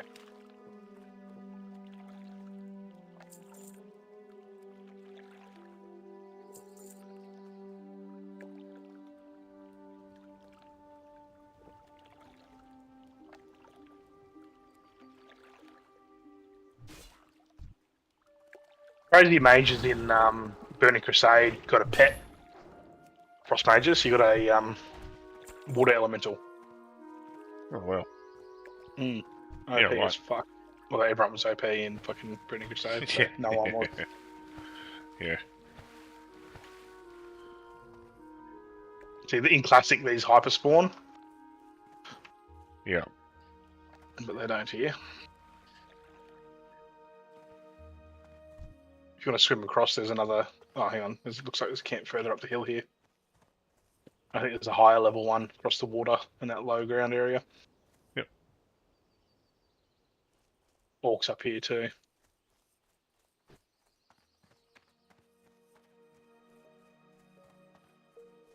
Might do a test pull on these first two orcs and see how AoE goes. Oh, hang on. Yeah, nah, yeah, only the first two. The rest of them are elites. Yeah. The first two are not. Yeah. I didn't think we were that far over yet. Hey, I'll get this Murloc camp.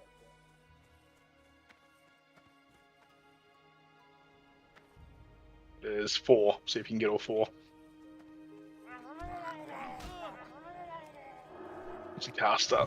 I'll shoot the caster. Ah, bucket.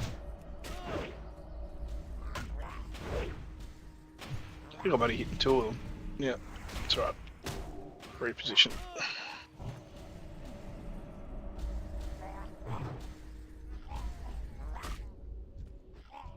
Bubble heal if you need to, or just heal.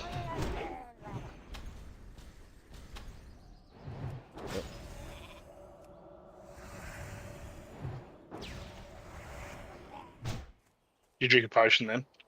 Yeah. Yeah. Don't forget you've got healing spells. Yeah. Or agility.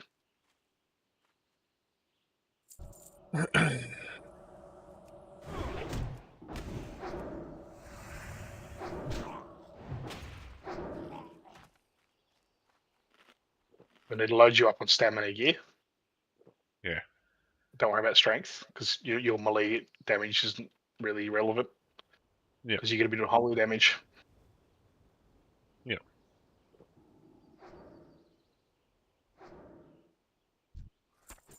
So your stamina, armor, and any sort of returns, attacker returns damage stuff. Yep.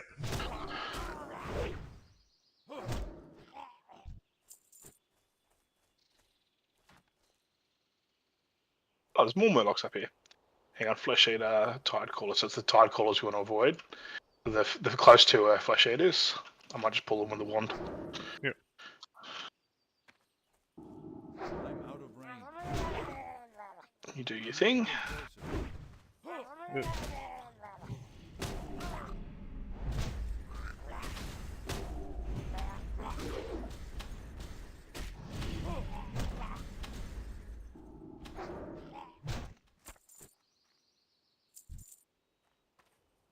How many sunfish have you got?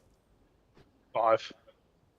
Yeah, I got 4. And 6 fins. Right, there's 3 up here. I reckon we can group them up if you just sort of whack the Tide Caller and then pull them closer to each other. So the closer to casters. Yeah. So you're trying to get them close to each other. The third one will run in on his own.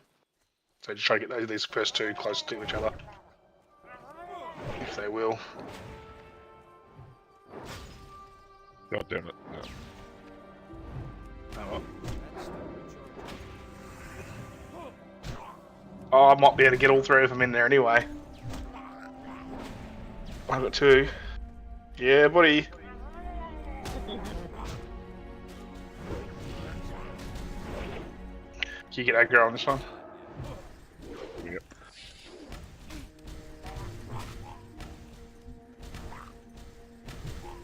Oh yeah. I'm trying to think of where's the best spot to go, because we might not even be worth fucking questing. If we can find a good spot to... Oh, I know exactly where to go. Wetlands. The knolls.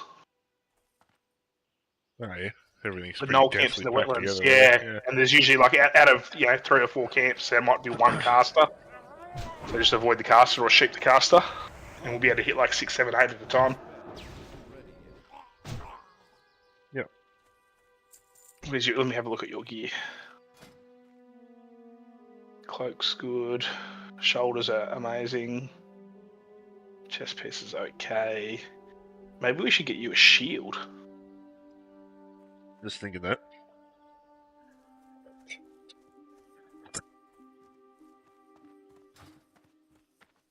Anyway, let's finish this Murloc quest.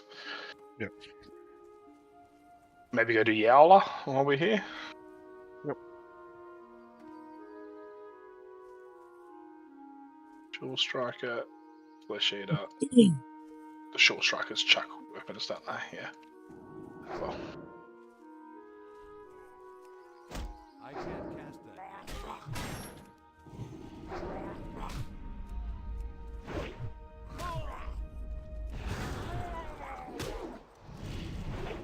That's still in charge.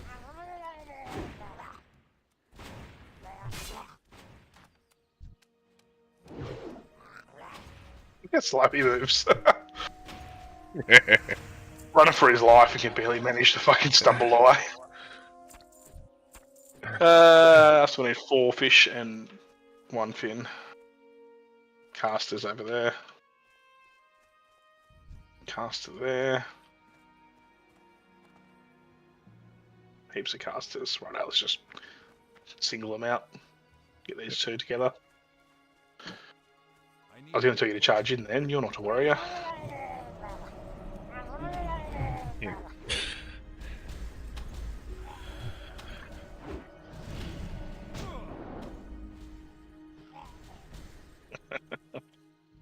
Oh, this is fun.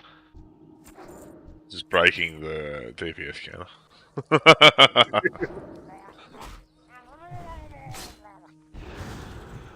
Proper Consecrate if you got one yet.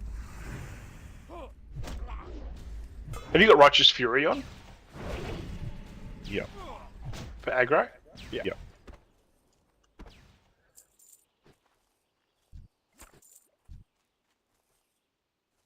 You want to fully like tank spec this dude and do dungeons. Yeah. Might as well. If there's no fucking tanks around. Yeah. Then yeah, if we're struggling, like I'll try to do it with my mage, but if we're struggling, I've got a level 14 priest and a level 23 paladin who's heal spec. Yeah. The paladin's actually like fully kitted out in healing gear as well. Yeah, right. So we could queue up as tank healer. It doesn't matter who we come in then. Anyone can come. Yep. That's no better than what I've got already. So I'll just create it. It's pretty.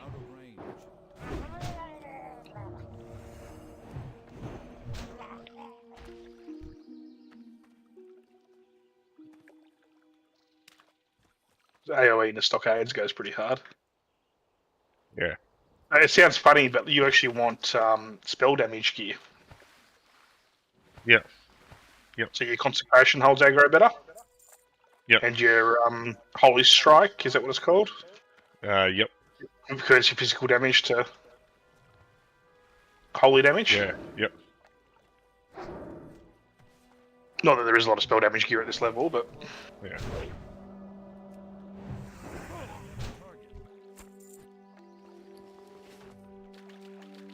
How you going? I Two fishes. Sorry? I need 3 fishes and 1 fin. There's some out in the water, deeper water.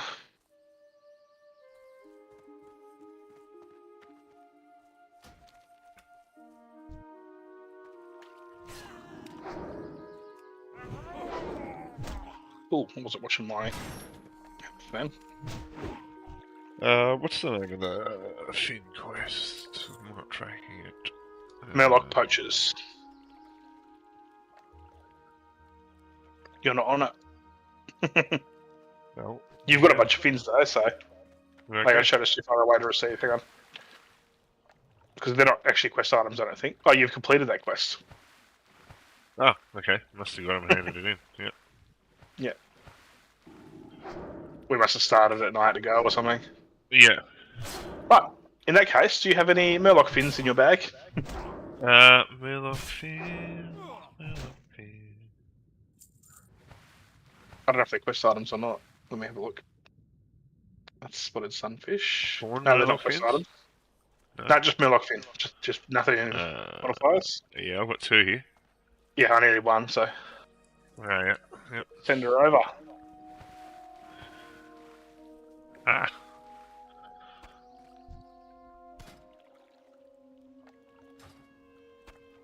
Right, just the spotted sunfish. Which you can actually fish for. Yeah. But why would you when you can kill Murlocs? Exactly.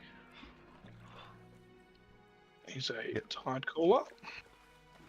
I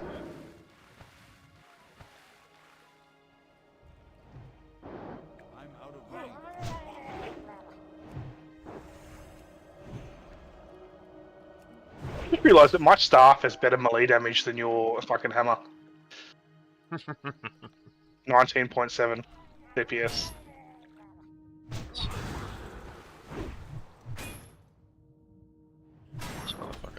I'm gonna have a frostbolt off with that dude.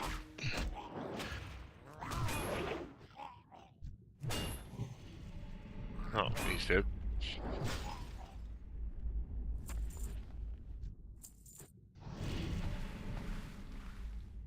I need 2 fish. Clean. 1 fish, 2 fish, red fish, blue fish. Couple more spawning over there. Yep.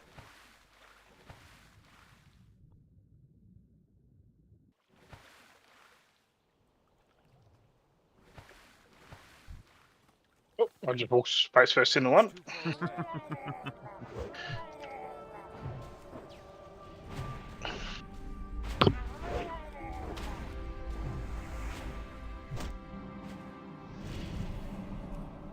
Look, healing you cunts.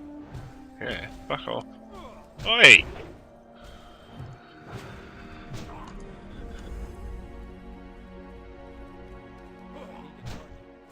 People will just spawn right behind you. Just jump on them. I'm out of range.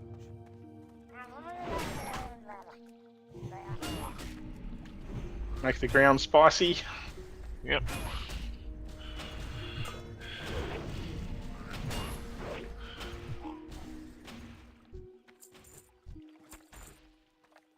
Ah. Right, I've got all my spotted sunfish. How are you going? Yeah, I've got all mine as well. Right, let's head back. Away. Pew! The Mage's speed boost. Yeah. 15 seconds.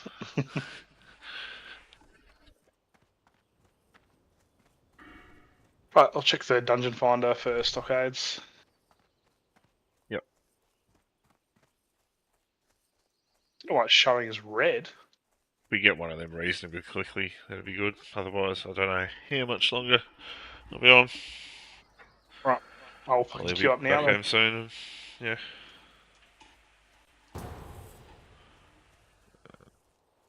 Did I ask you to pick a role? Yep. You could pick tank or damage, I would have. Maybe not tank actually at your level for stockades. Yeah. Yeah, I've just Because you're damage. hit chance, yeah. Although with AoE it matters less.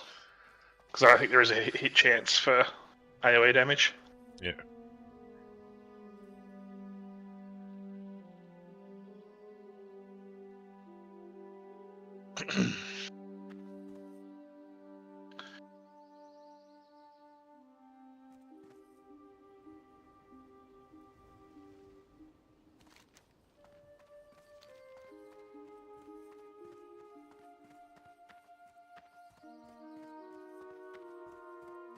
Actually, I haven't even finished the post Deadmine's quest to the running around in the city you got to do with the letter. Ah, yes, I think I did that. Yeah.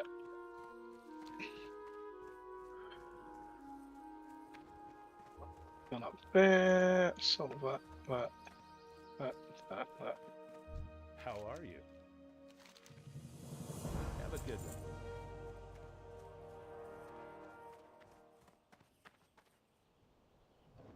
If belly grubs.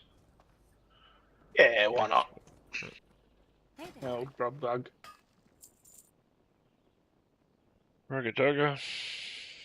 I just figured out I actually knock off at lunchtime tomorrow. Safe travels. Yeah, cool. I've got 3 clients that are away on holiday, and one of those does an hour session. And 2 more just asked to change to the morning. So I'll be flat out from 6:30 to 11:30, and then done for the day. Yep. Sucks when you got back to back starting that early, because like I've got to get up really an hour and a half before I've got to go to work to make sure I can have a proper meal, and I have to allow enough time to take a shit. It's not like it takes that much time to take a shit, but it might take that much time to be ready to take a shit. Someone's killing Billy Grub right now. And they're a hardcore character. Perhaps they've got the Dragon Slayer buff. Oh, they're not a hardcore character.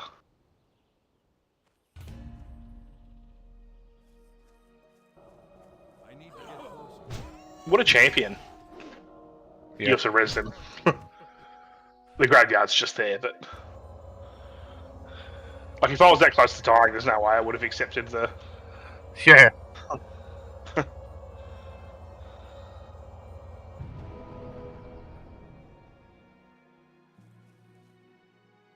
Thank you.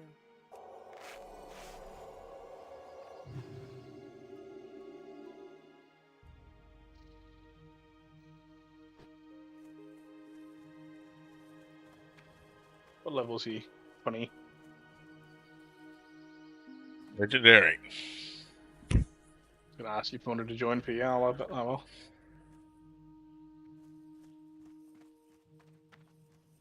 As soon as you lose. Can I help you? Have a good one.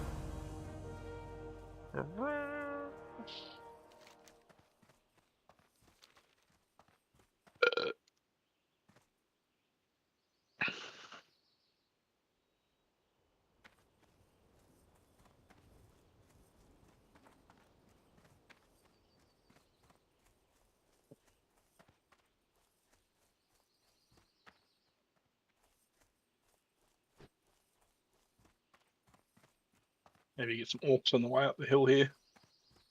Yep. If there's any alive. Just one, not worth it. Oh, 2.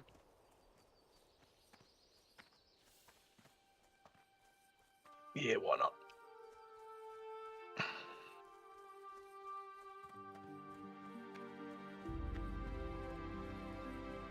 Stick 'em.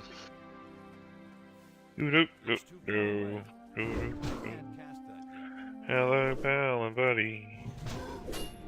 Remember when you're grouping them up, you don't actually have to hit them. You just got to aggro them, so they'll chase you. Yeah. So, like, something because the quicker you can get them together, the more even the damage is. So the less you have to like. Okay. Stragglers, they got there 2 seconds late. Yeah. Yeah.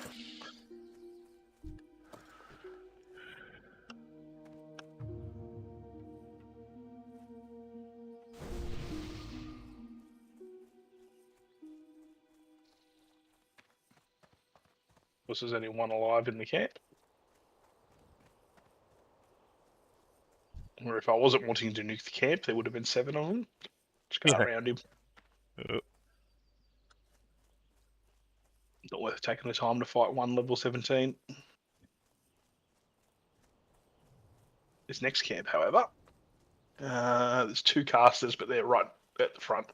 So if you just engage this one, the rest of them should be. That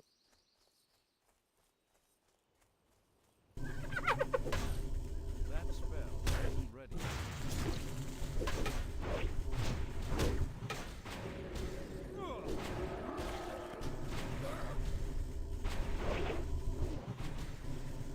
I'll pull aggro for a change. See how smooth is that? Yeah. Okay, get you a bit more stamina and a shield, so you're not taking as much damage. Yep. We can just blast shit to fucking hell. Because it's like the main weakness of a mage doing AoE is I'm squishy. Yeah. So you just need someone that's not squishy, but you're still contributing with your AoE damage that you've got as well. Yep. Obviously, heal up to full before we do Yowler. So you're just gonna focus attack Yowler himself. Yep. Where is he? There he is.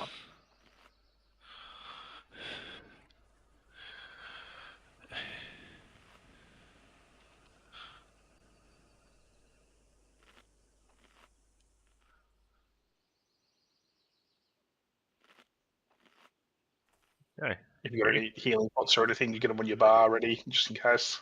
I'm ready to go. Okay, let's do it.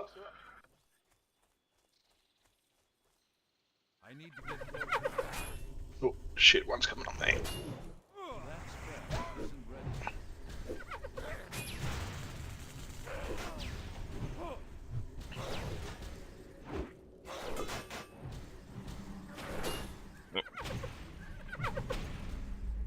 Uh-oh. You bubble. It's alright. No, I didn't. No. It's just bad things have happened, yeah. I was a bit late on my consecrate, I think. Right. It's all good. I'm at work. There we go. And when I get slightly higher level, like I'll have and it's effectively a bubble myself. Yep. With the ice block. And there's also the one that like resets your cooldown, so I can do a second frost nova if need be. Right, Jeez, that made that fucking easy. Hey? Jeez, that made that easy. Yeah, and like he's level 25. Yeah. And he's just eating the salve. Let's just fucking raise up this next camp as well. Just run straight past this dude and into the camp. Oh shit, how'd you get up there? Yep. That one mystic on the far side, I'll sheep.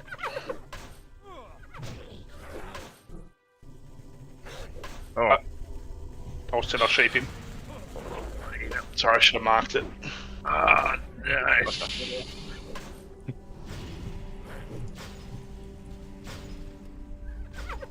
It's alright, I pulled aggro probably just in the nick of time to save you then.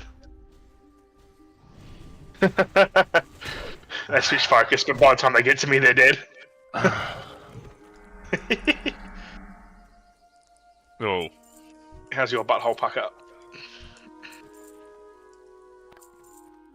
It was so good that I unnecessarily did a lay on hands. Is that what it was?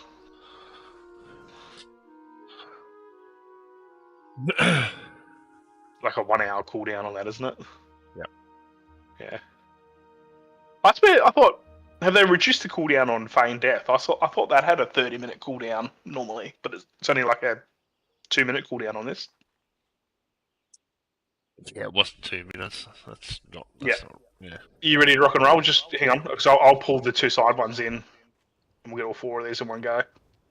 Okay, I'll just go for one of these middle ones. Yep. I'm out of range. I will meet you in the middle.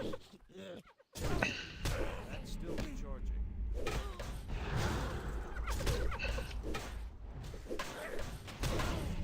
Oh, stop kicking me over. Thank you.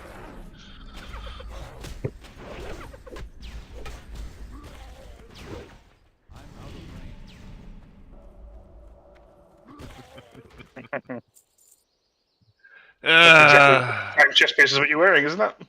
Slightly worse.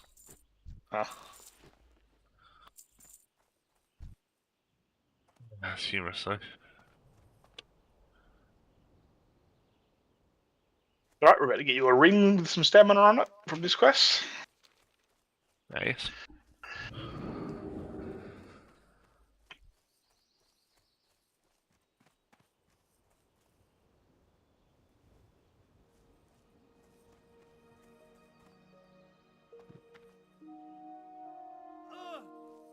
Oh! Why did you 38. take so much damage? I didn't have full HP. Ah, right. 38. I randomly figured out because my warrior is a Tauran. When you jump off the Zeppelins, you don't take damage. I don't know if it's only like within a certain radius of the Zeppelin tower itself. Yeah.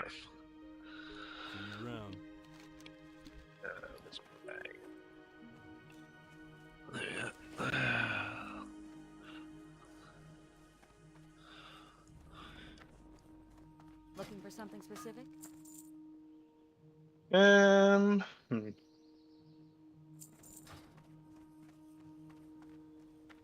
you want to go do the Knoll quests over to the east with the Shadowhide pendants and the Fangor and that shit?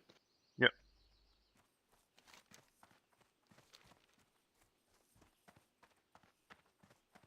I'm 1, 2, 3, 4.5 bars off level.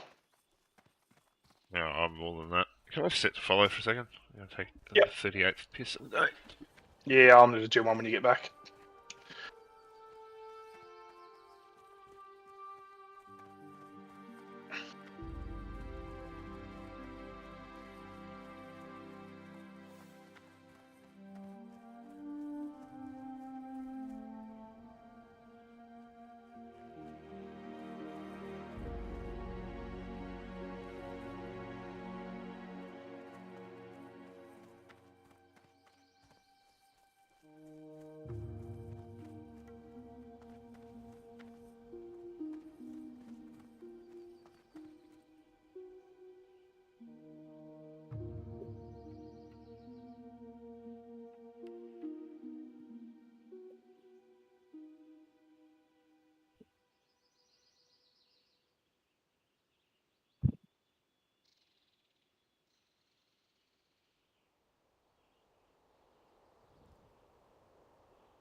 Hey, I thought we'd stop and kill these. There's 2 groups of orcs here.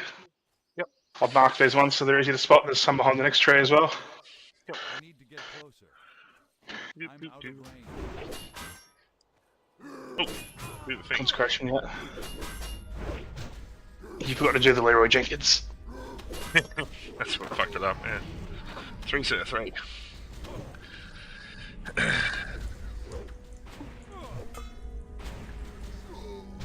Yeah, if we're organised and we're killing stuff that's our level. Yeah.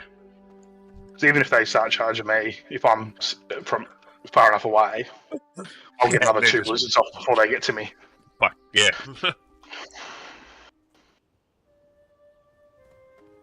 I was listening to a bit of the radio station last night.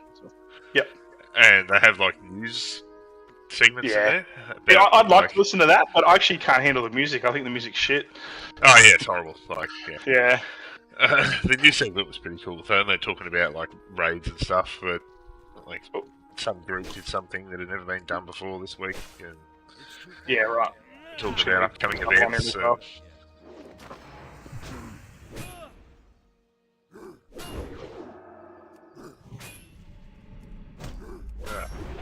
Get me over this fence. Oh, he's already dead. And the time it took me to round the other one up.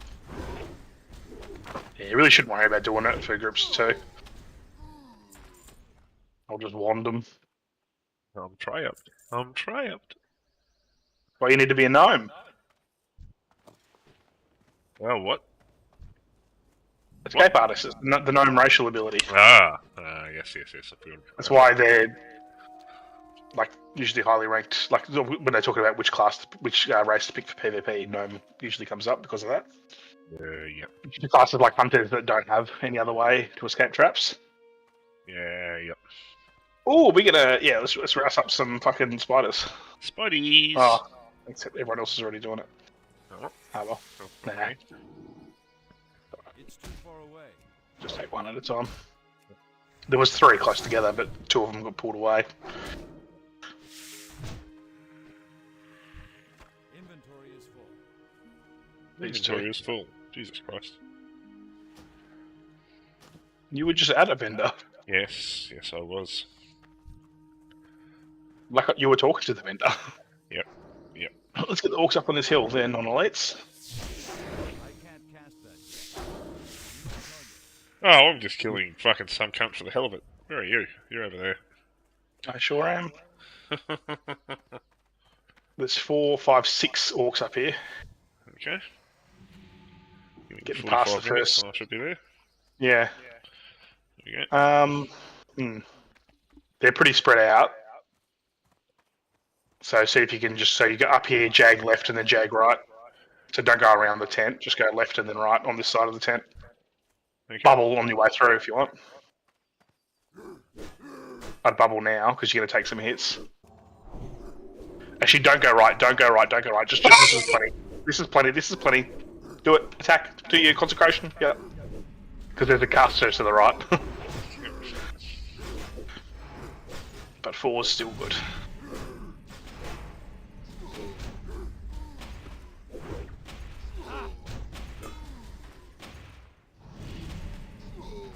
Nice.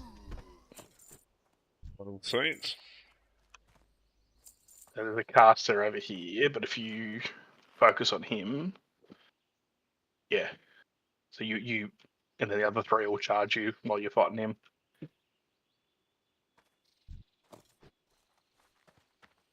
Where's this caster? The red robes here, and I'll mark it. Oh, yeah.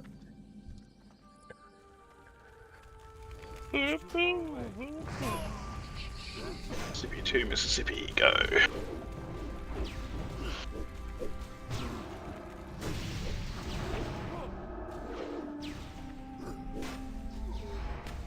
Oh, try.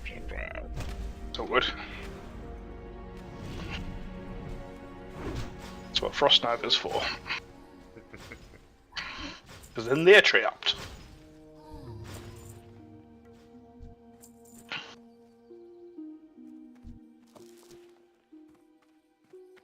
There's just loose one around here. Yeah. I'm just going to attack him. It's just one.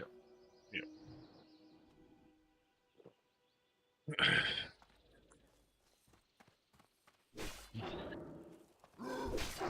And then I'm going to need to drink. Yep. Oh, my portraits are they're top left instead of on me. I was wondering why it felt weird. Because I normally have them underneath. I'm not going to worry about changing it now, but something to keep in mind. I was like, why am I not keeping track of my mana better? I'll do it now while I'm drinking. Right over there.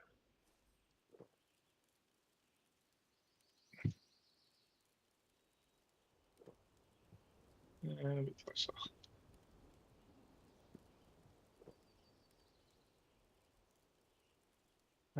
Lock frame. Right, let's go get the trio. Yep. Leroy! A prick. Fucking asshole. That's still recharged. Hopefully he dies. Yep. But he's not gonna, because he's a priest.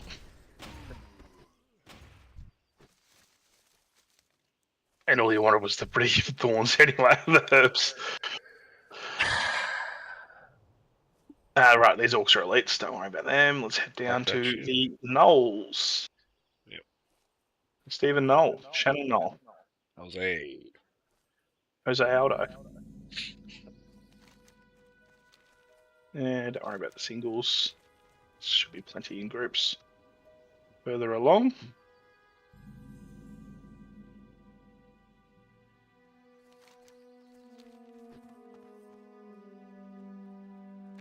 They're a little bit too spread apart, these ones. Yeah. Which is usually a good thing as a camp over here. And they're all melee, so nothing to worry about. Just run through this dude and into the camp. These are slightly higher level, so bubble if you need to.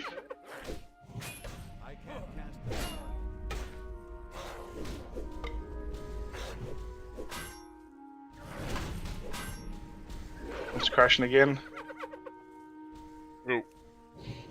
It's alright, I can frost nova.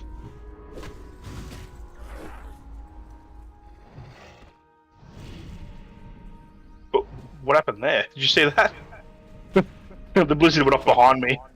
I think it's because I jumped and turned, so I thought I was still facing the other direction. There's a patrol one coming through. Oh no, he's backed off.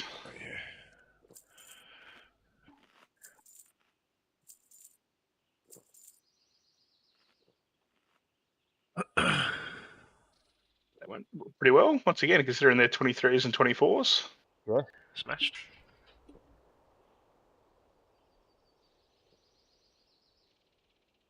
I'll just try and mark the casters, I think, from here on. I'll mark them with a red X. Yeah. Let me just...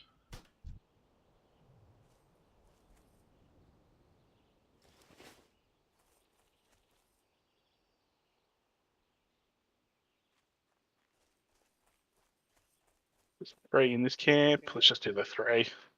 Yep. I need to get closer. I need to get closer.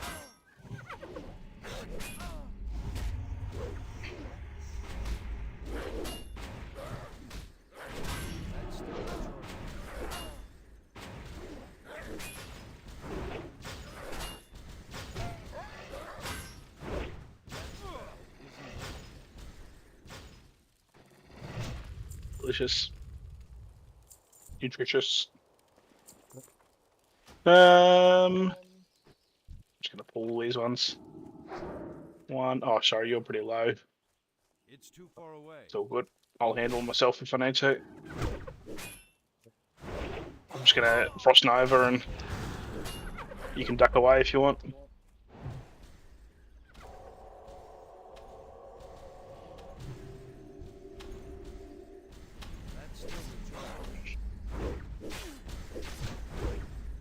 All good.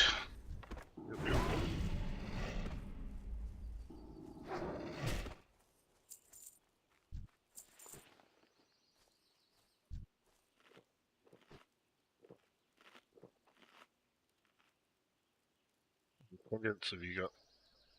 Sorry? Pendants. 6.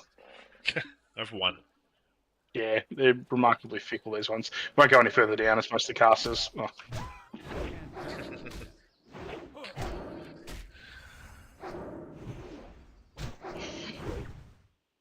I'm about to ding, actually. Yes, I've still got 1, 2, 3, 4 a bit to go. I'm like, I can't even see a little, any black line. Oh, this camp's respawning. Just sit back for 10 seconds and let the camp respawn. Yep. The first one's respawn, which means the rest of them must be moments behind. Yep. Come around this side. You'll get more of them quicker together. Go for it. Try to get right in next to the campfire. Yep. Good enough.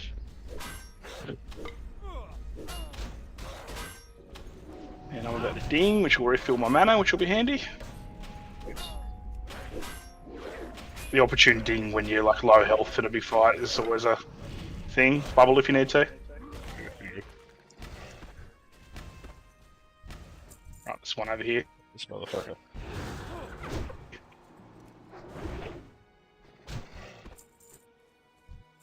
I'll let you loot, because I think I might be still independence. Right, ling-a-ling. Yeah, here we go. Cold Snap finishes cooldown of all my spells. All my frost spells. So if your Frost Nova doesn't work, or you can get another one real quick. Yep. A panic button.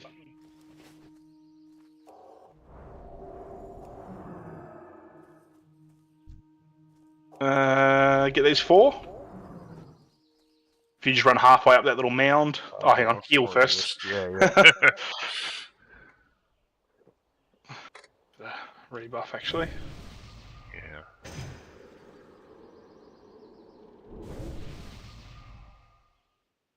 Yeah. And what else was I going to do? Equip that belt. Nice. Just bump my mana up a fair bit. Go for it. Just enough to get that one on top of the mound. Oh, don't worry. Ah, oh, well, don't worry about it now. It's too late. You're committed.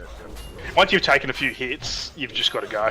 Because otherwise, you'll be dead before you actually get the other one's attention.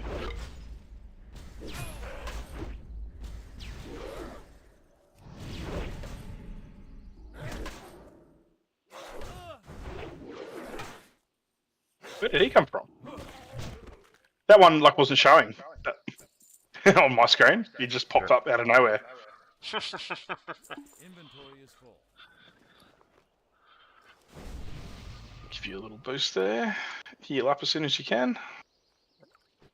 Shuffle some pots around. Yeah. Eat food while you're doing that. Yeah.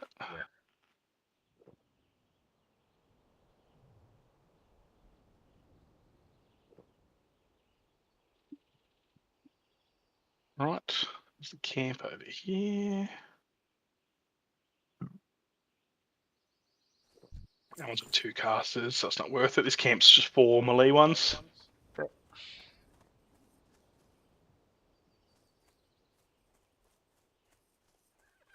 Leroy Jenkins. Consecrate. And go. I'm going 2 Mississippis from when you drop the consecrate. Seems to be about enough for me not to pull aggro. I can go earlier if you're struggling. That seems alright.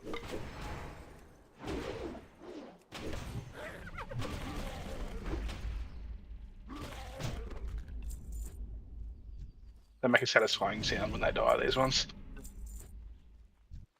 Inventory is full. I've got all my pendants, by the way. Oh, glowing one, this starts a quest.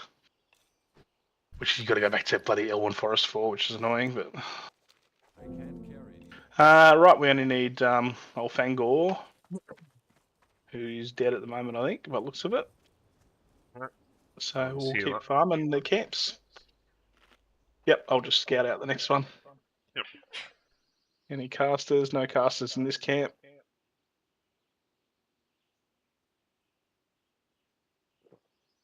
So the ones in wetlands are slightly lower level than this, I think. I think they're 2021. Yeah, okay. But this is fine. Yep. There's less casters there as well, but I think we've just gotten lucky here so far. Go for it.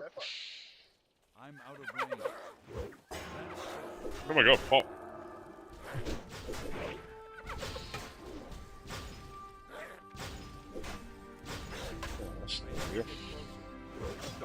I'll Frost Nova.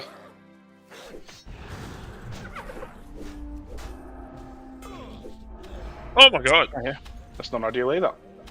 I don't actually know why that happened. I was sitting here pressing bubble and nothing happened. Were you still having your cooldown? No. Weakened soul or whatever it's called. Maybe I do. Fuck. I've aggroed a fresh one, which is a problem.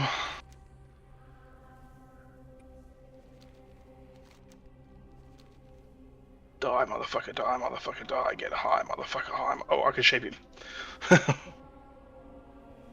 I forget about shape sometimes. Because that's not a combat spell. But hey, it gives me enough time to loot these things and run away.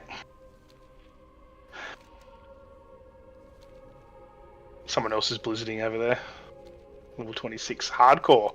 Solo. What a Giga Chad. Let me go look at their gear. While I wait for you. Maybe I'll help them out.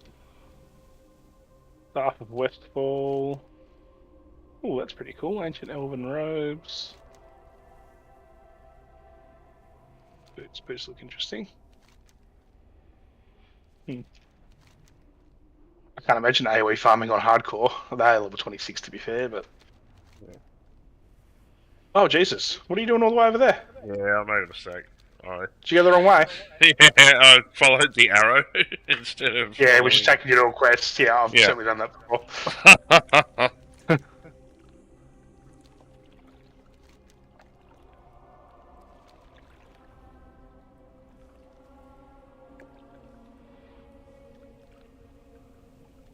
Yeah, we could freaking just level to bloody 28 here. Yeah. Because that, all those camps are respawned already. Like, especially if we were here at a time when it wasn't as busy. Yeah. And then the two of us could probably run stockades just together. Yeah. Yeah.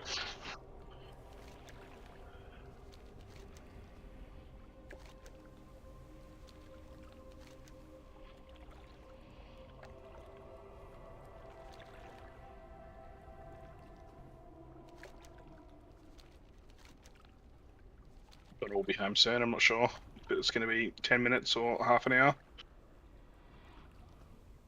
I have to send you the picture. One of Donna's friends painted a picture of our dog. Oh, yeah? As a present. Yeah, It's right. fucking... I don't know, yeah. Obviously it looks better to me because I actually know what all these spots look like, and she's obviously done it off a photo. Yeah. And his head shape's pretty unique for a Dalmatian. Yeah. So it's far from a generic thing. Yeah. Yeah, I like that sort of stuff. Leave the stockades queue. Yeah. Oh!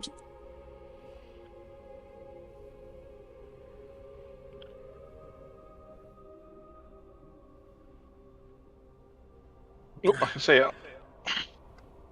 Oh. That camp is just respawned. But just stand right on me and do it, because I'm obviously not aggroing anything. Yeah. Eat and drink. Buff up.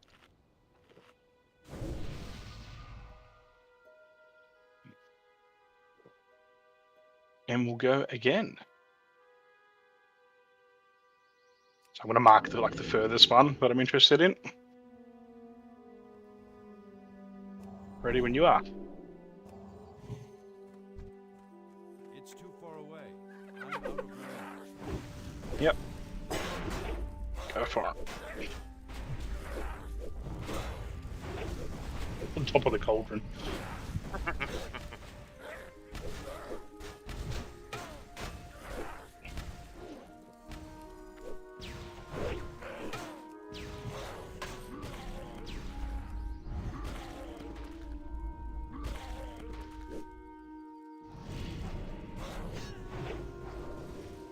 All good.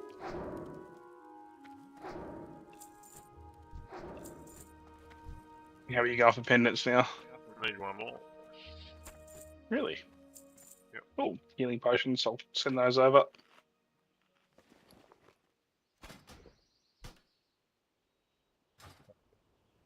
You need them more than I do.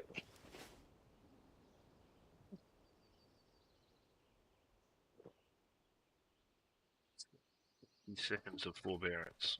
So... Yeah, just wait for that to run out if you want. We'll come over here. Wait for old Fangor to respawn. Maybe we'll go and take these three out while we wait for him to respawn. You see the furthest one? Just run through the three of them. But you don't have to run directly through him. You don't have to hit him. Just, yeah. Yep. The caster just spawned, but I think you were... Yeah, Fangor spawned, but you were just far enough away. Nah, here he comes. It's alright, I've got aggro. I'll cross over and... You just run away and... Oh, he resisted. Good luck. I might get this, you know. Oh no, they just ran out of their chill effect at the last second. Oh, it's close though! Oh, if I had a health pot... Which I just gave to you. Oh, I've just aggroed another one though. Oh. No. Jeez, that was close. They were all at like 10%. I might raise up here and call it a day, I think. Righto. Yeah, I'm gonna head to Stormwind and find some fucking tank gear for you. Yeah. I'll look on my other account on the guy that's already at the bank, so I don't actually have to go anywhere. Having a bank hold is such a good thing. Like, you don't have to, like, you just mail all the stuff you want to sell to him, and he can mail you like ammo and shit if you're running low. Yeah. Because their mail's almost instant, like 2 Yeah. minutes or something. Yep. I'll have to set that up. Yeah, just make you shouldn't. I level mine to level 6 purely because that means you can chat in group chat. Yep. And in world chat. Below that, you can't. Yep. But you know, certainly don't even need to do that. You could just make it. You know, the easiest would be to make a bloody human and just run into Stormwind. I like being an Iron Forge because the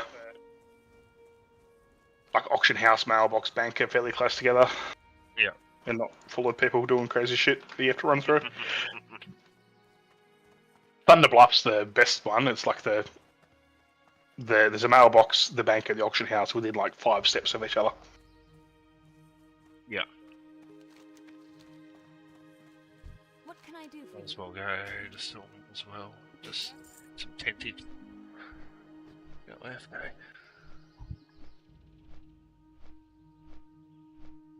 Well, the bank is the one that I sent you the picture of, who's got the like lamb shank leg for a weapon.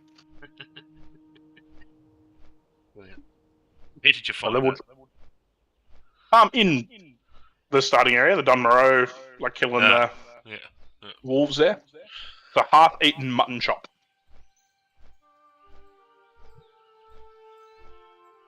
That's it. I just linked it to you. Bludgeon you with a half-eaten mutton chop. Oh. Train one-handed swords and maces and axes if you can. Oh, yeah, yep. Well, just train everything that's available. Yeah. Shields up to level 23.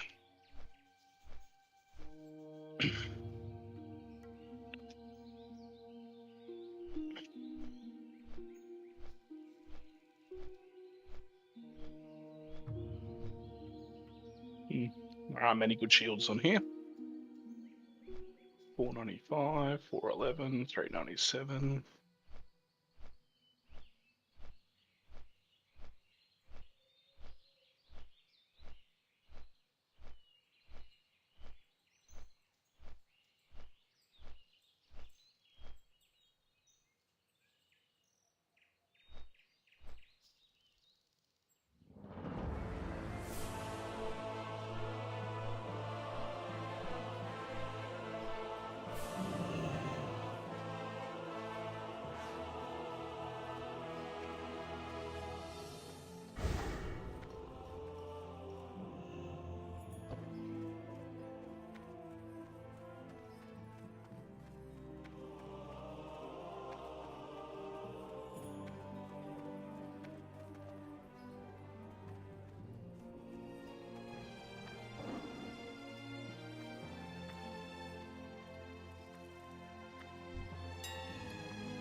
I'm buying you like some level 26 armor and stuff. It's cheap, it's like 50 silver.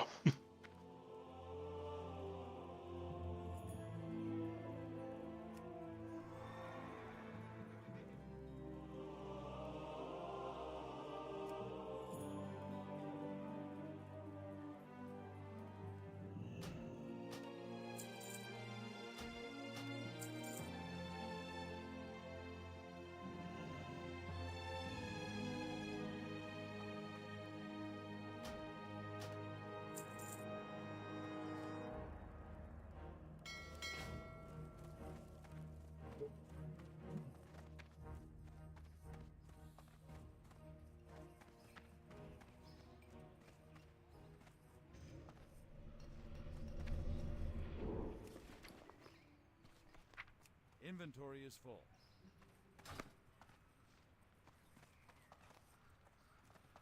You need something? Oh, something for you to look at on your hunter. The Beast Stalkers set is bind on equip. Okay. So,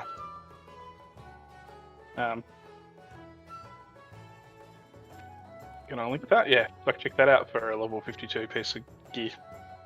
That's 10 gold on the auction house. Oh wow, fuck. If you get the whole set. Your normal ranged attacks have a 4% chance of restoring 200 mana. Wow, okay. Okay. I like. That's good when you get a set because it looks better. all the stuff matches, it's cohesive. Safe travels.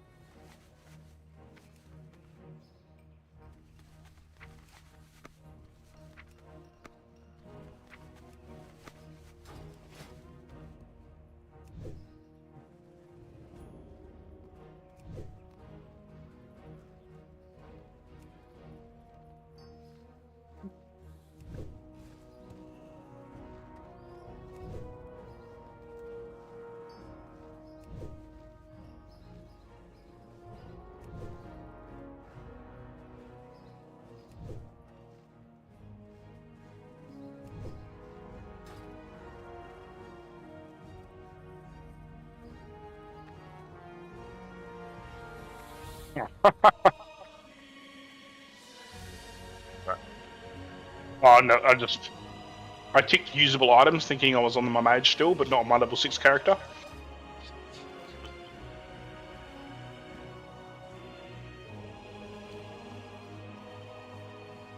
The level range thing is broken, like I'm searching to level 23 and it's showing me like level 50 stuff. It does that sometimes. Yeah. It's not quite right. No.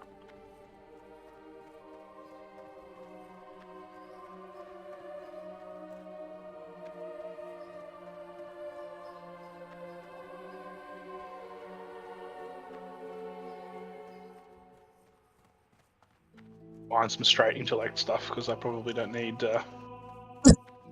stamina if you're taking all the hits.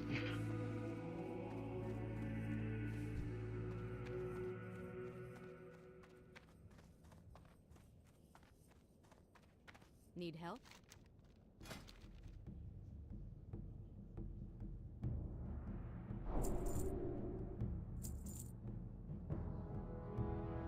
Be careful. Light be with you.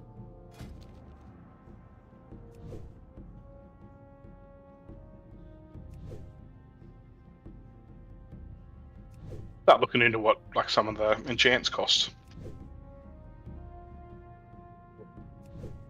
Not something I've looked into at all.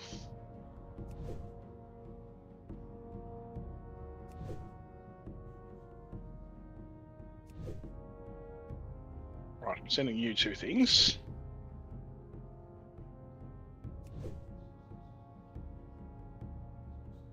Shoulders and a helmet that you can't wear just yet, but you will be able to very soon.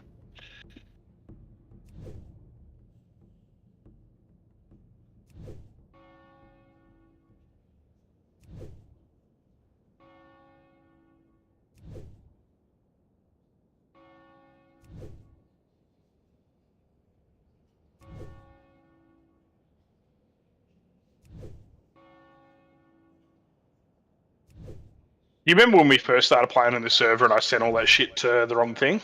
Yeah. It all came back the other day. Oh, did it? Obviously, we're sitting around in an empty mailbox somewhere and finally got, 60 days, 30 days for them, 30 days to return. That's funny. Yeah. I thought so.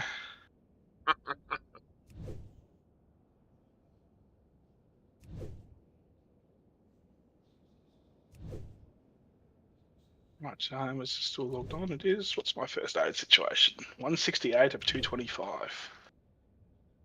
Maybe I'll send some silk over. What am I working at? Just silk, not heavy silk yet. Oh, You're a Stormwind, you said? Yeah, I'm doing first aid training.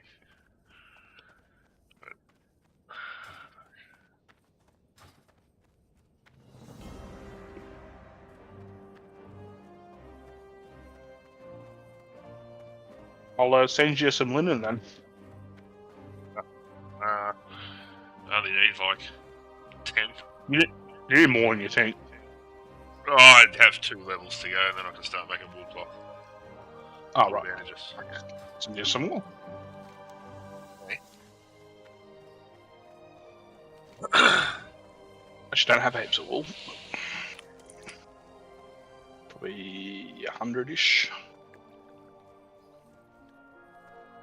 Not even 80.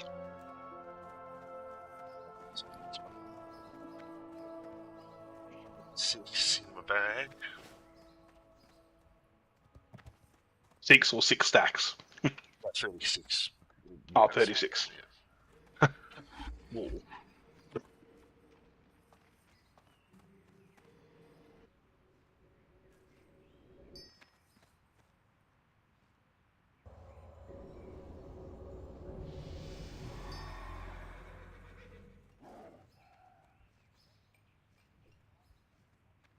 Vent should be there shortly. Thank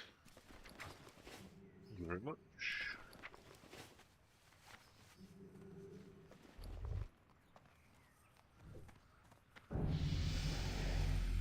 Open for business.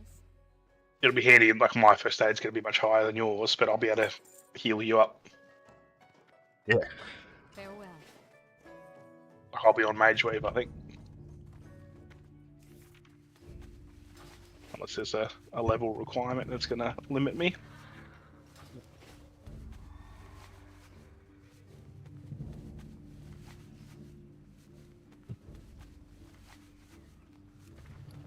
Uh, 23, so no training. Spent my talent point already. Next 3 talent points are just flat damage increase of 2% each, so 6% total. And then I'll have 1 random point to spend before I can get to the next level. Oh no, I won't. 3, 4, 5. Yeah, and then extra range, 20%, so I can stand further away while I cast my blizzards. Yep. And then there's one that reduces the threat, which will be useful as well. Right. Yeah. Exciting things. It's going to get even better. And then I get kind of cold.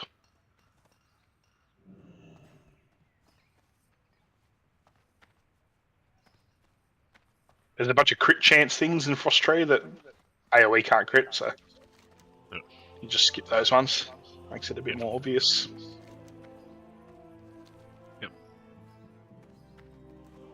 If you get a chance, swing around and get all the Stockades quests. Oh, yeah, yep. So the Colour of Blood, the one at Darkshear. Yeah. You've already got the one from Redbridge, I presume. Yeah, yep. Yep. What comes around. Yep.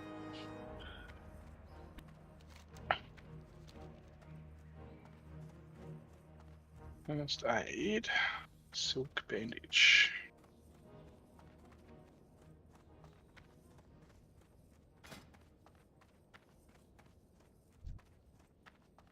And then the next thing I want to do after first aid is buy some bigger bags. Yeah.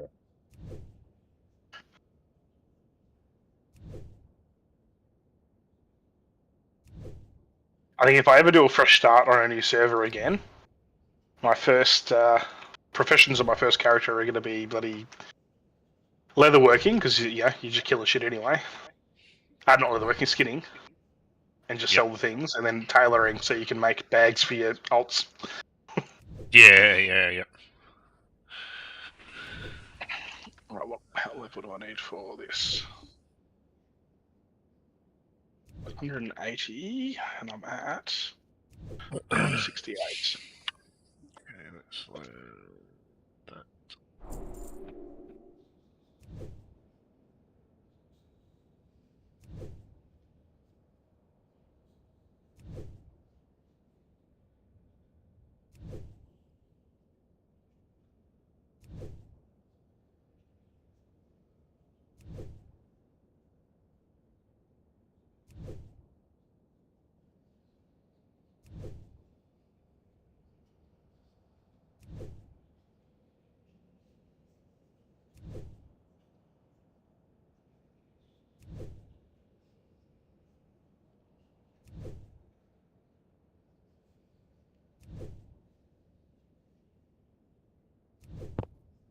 How many hit points do you have?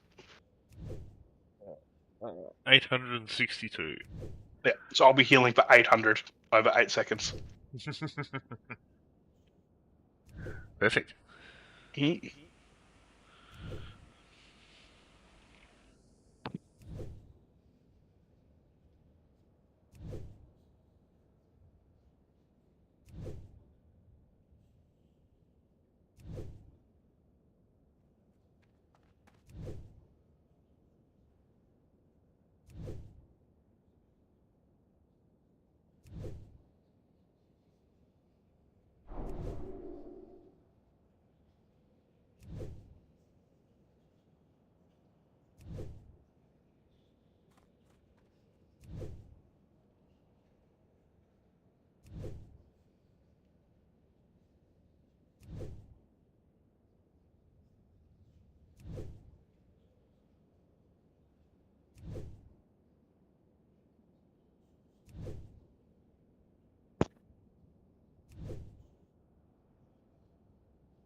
Use the assist button, F key, while targeting another player, and it will target the same target as that player. Oh. Things I didn't know. No. Yeah, right.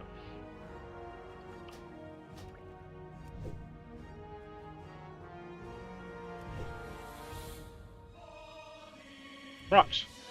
I can make Mage Weave bandages. We'll see. 80 of them. I just making mistakes of 20.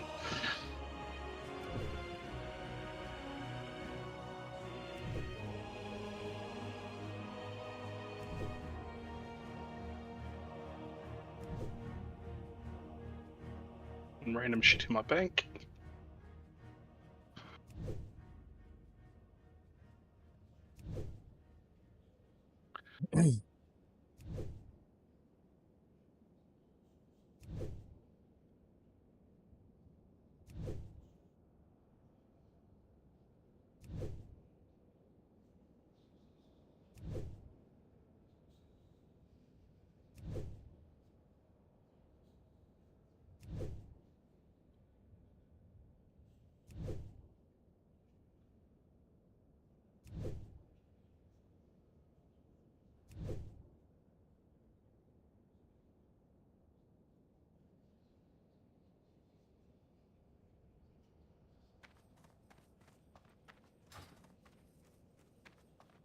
I'm going to be maxed out at 225 first aid. Which means I think I need to go to Theramore. Yeah, you got to do the quest. Do that little quest, yeah. Yeah. Resuscitate a bunch of people. Won't worry about it for a while. Yeah.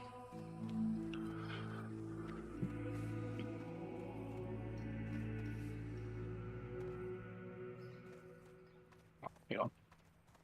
2 more.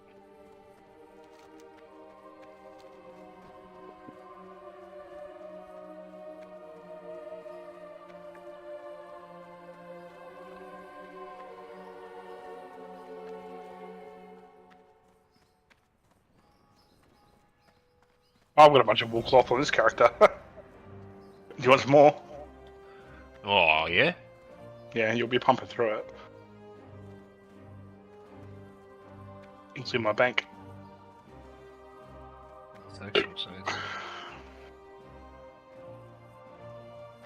Where are you? I can just get it straight over. Oh, you're right there. Yeah, cool.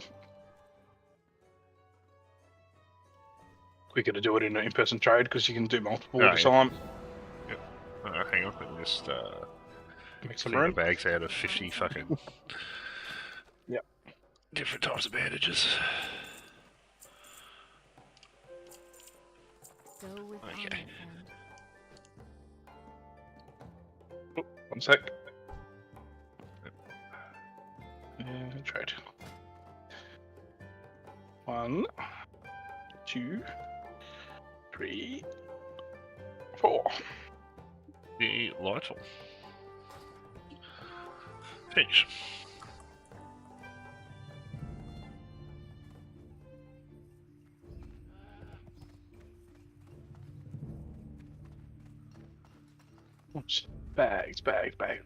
Bags.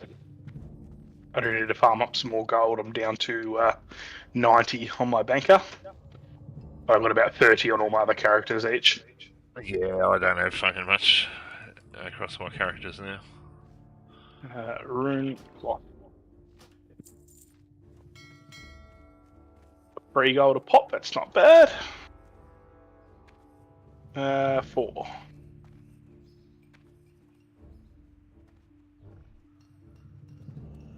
It's about as cheap as they get if you want to jump on to get some there now. Rune Yep. Stormwind. Yep. 3 gold a bag. They can go up to 6. What slotters? Rune cloth 14s. Oh, yep. It's the only ones worth getting financially, to be honest. Yeah. Because if I could pay 2 gold for a 10 slotter or 50 gold for a 16 slotter.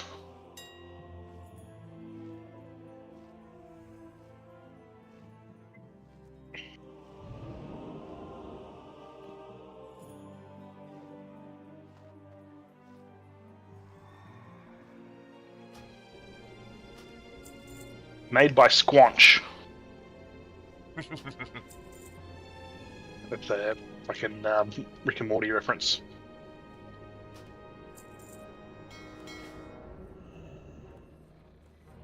How when you buy new bags, you got to move all your shit into your main bag to make room. Oh, yeah.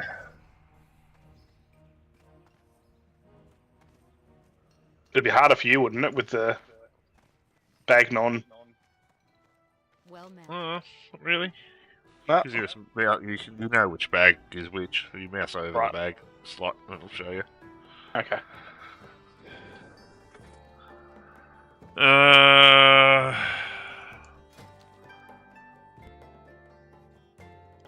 Good golly.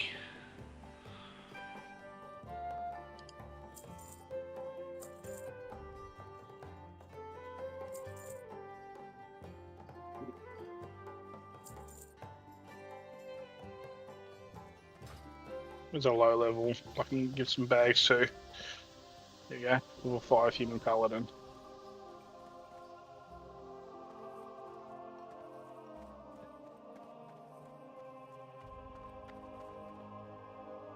How are you?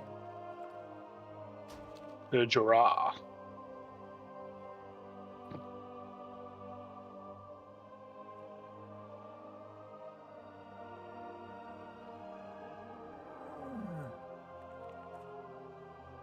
Safe travels.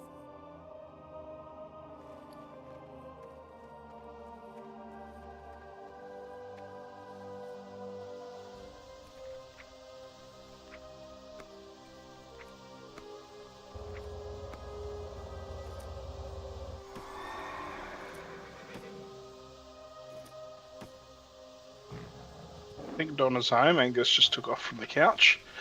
Where is he?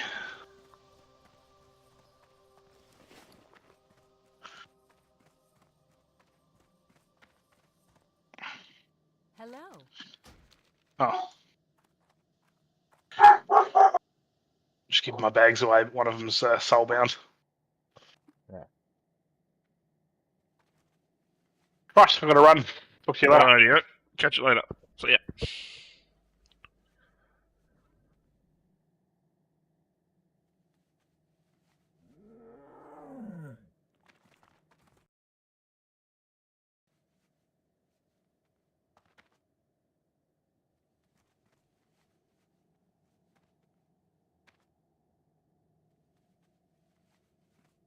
Have a good one.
bought tackles. They were out.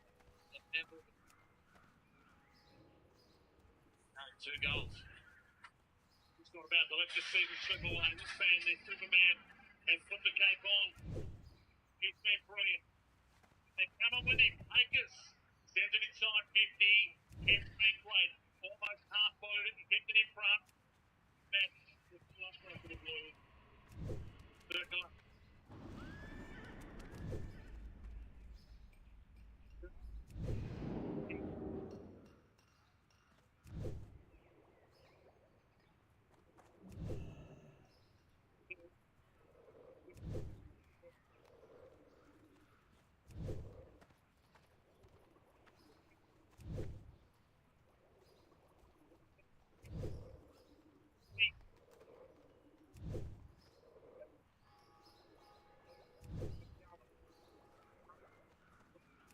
Skyward.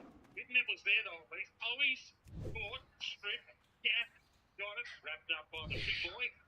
Get another ball up. That's right, Graham. It was the wrong option to go skyward, but it was an absolute floater, so it was difficult to mark.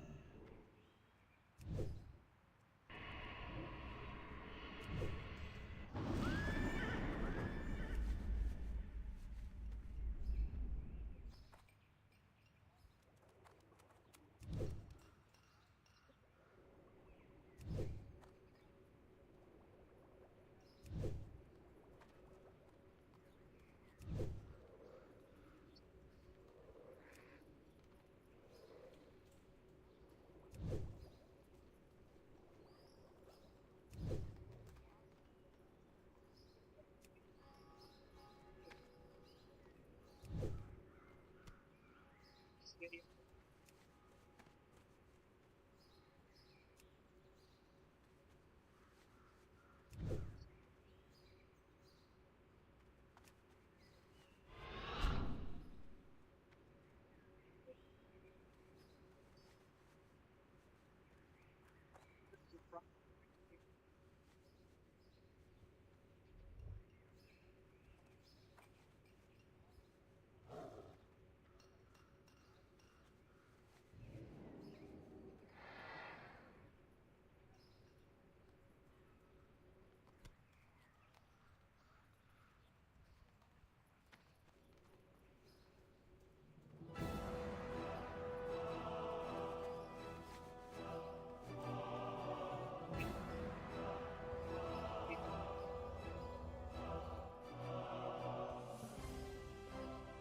Secondary quick kick. Up, mate.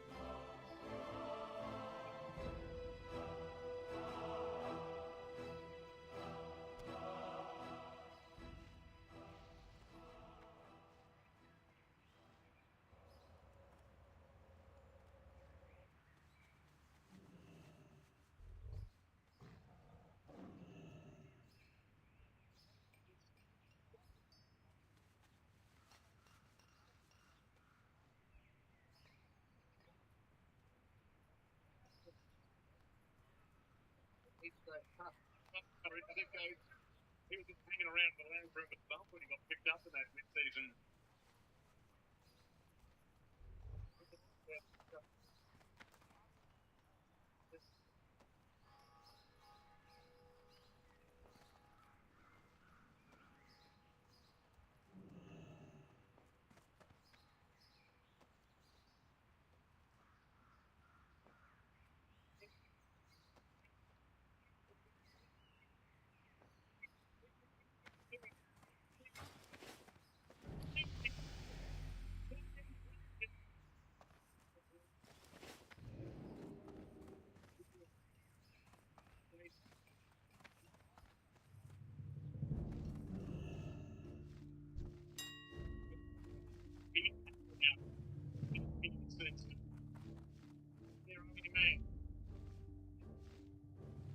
Doing the rocket bench. Kennedy and Crooks have been cheating. Internet rips it out of the air himself.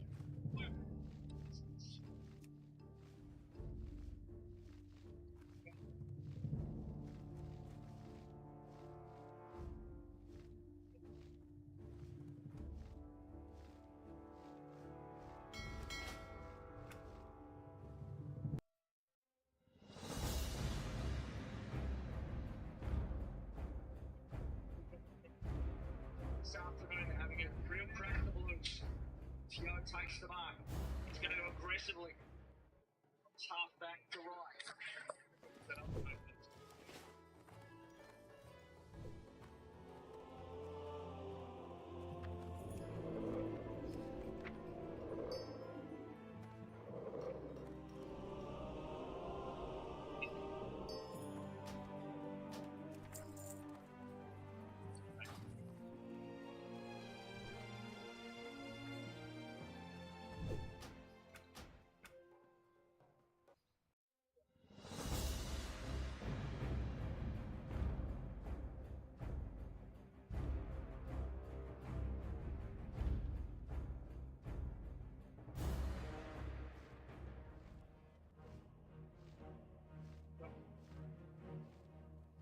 So quite a few fun game, but this one goes forward and Boundary knows how big this is for him and his club. Speed is the handle.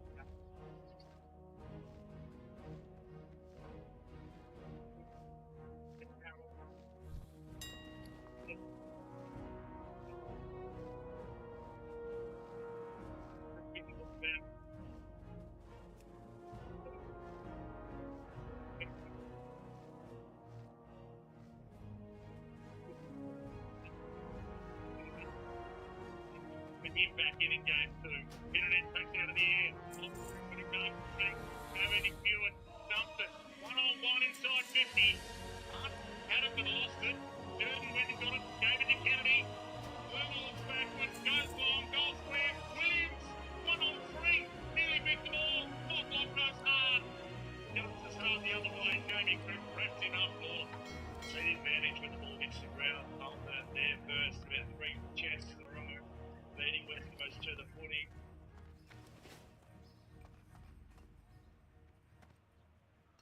To the boundary line. Andy Williams at 13, 14 more ground ball gets at the moment. So there was an area of the game that if you were off the box getting into this match, so where we go to beat the opposition, given all their keys out, it's going to be on the ground, and they've come here to play on that front stage. Leads the Blues. The Rucks are standing a long way back.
Feel fresh from a smell of it. Looking to pick up where he left off. 15 disposals, 5 score involvement so far.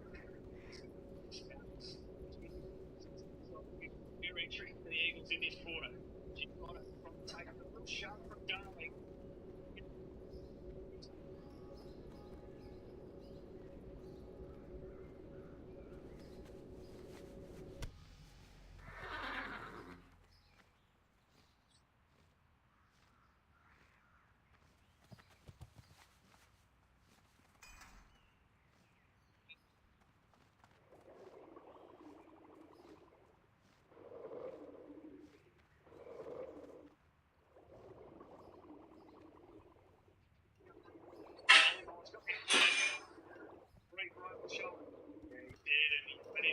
So as they came out there, they had 2 players in front of the footy, so they had to work it out through hands. But multiple occasions today, Cold players have got hold of them. Let's go, guys.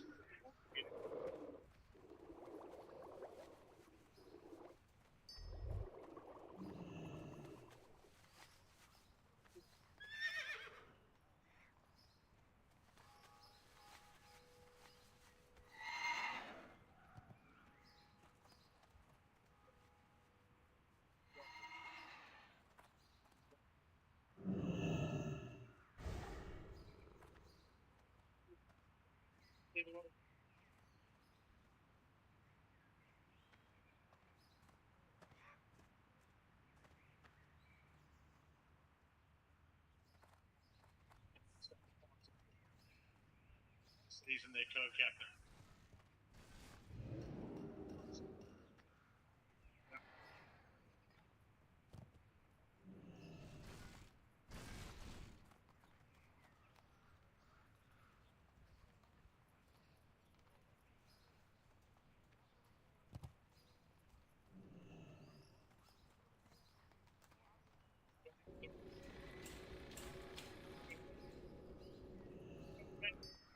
Hand a bit off before he landed. You went inside 50. Motlop went hard. Just as hard, Harry Elvis held his ground.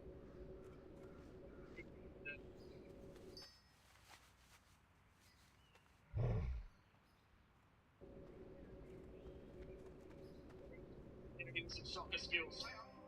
Getting some territory again. Hot, arms clear, hands to gap to Yo.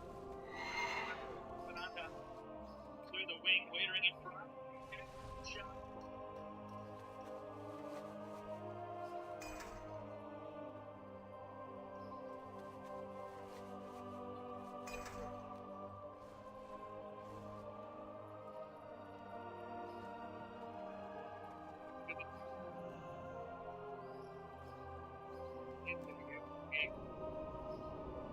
Half forwards.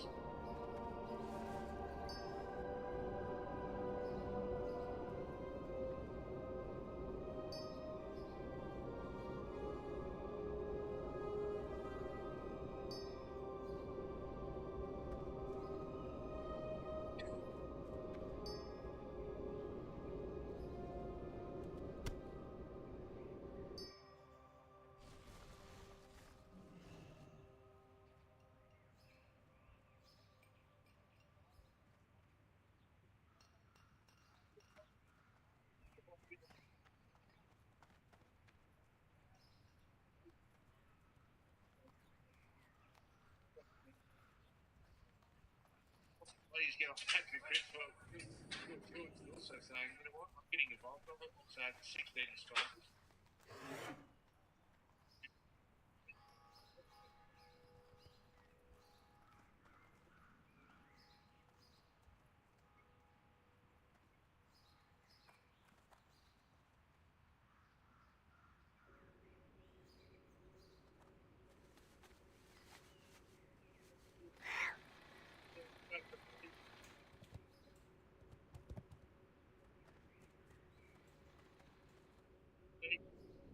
He's got it and went in front of it. Stand on that.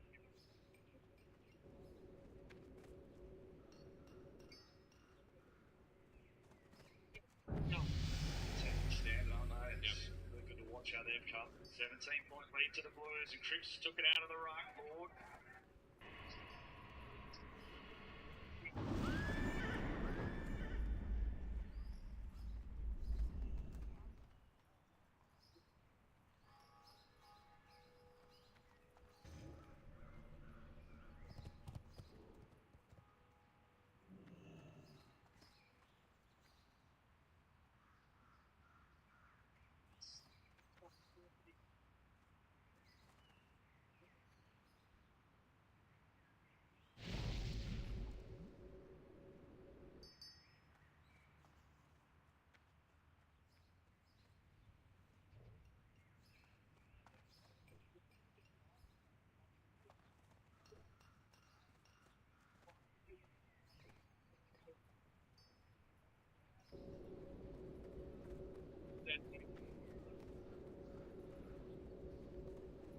Last spring, yes, it's a bit slippery out there, but most teams aren't going to handle the pressure from the position leads for the opposite side at this point in time. Yeah, putting in some more experience. Right, but on Kennedy again. Down to Carroll.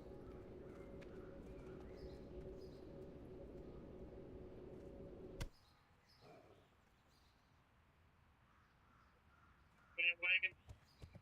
Here. And he does.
Kent has been a handful.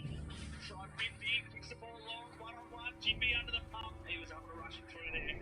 Side to side, under enough pressure. One-on-one with bearing in. Revelation back there. Right there. Didn't panic.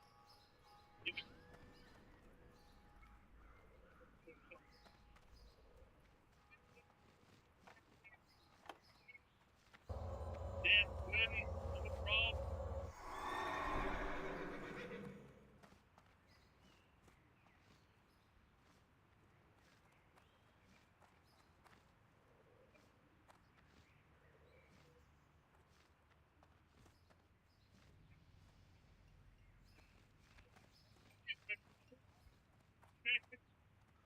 Come on, checked up.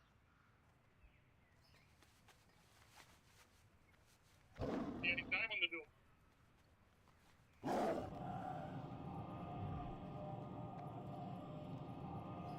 He puts it up.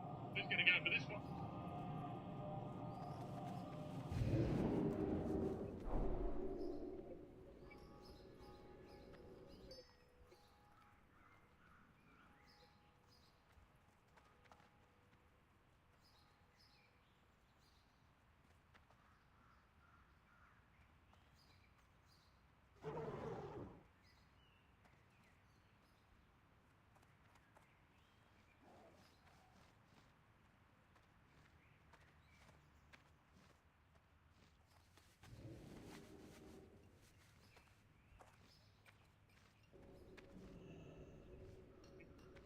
In that instance, the West Coast aren't feeling it right now. They're not confident in the play. They're moving the ball, or at least even getting their hands on the ball. And so, what it seemed like a simple, easy mark that aside from punching out of bounds, teams their execution. Getting enough benefit out of this ruck combination here. It's been that finally comes back into the ruck. It's a clean hit out down. I think Cripps found Kennedy. Way to Chiscotta. Blues inside 50 again. Jeremy McGovern lost it in the sun, perhaps. Rare fumble mark. It opens the door for the Blues. And they can capitalise. Not 6 points, only one Walsh just off target.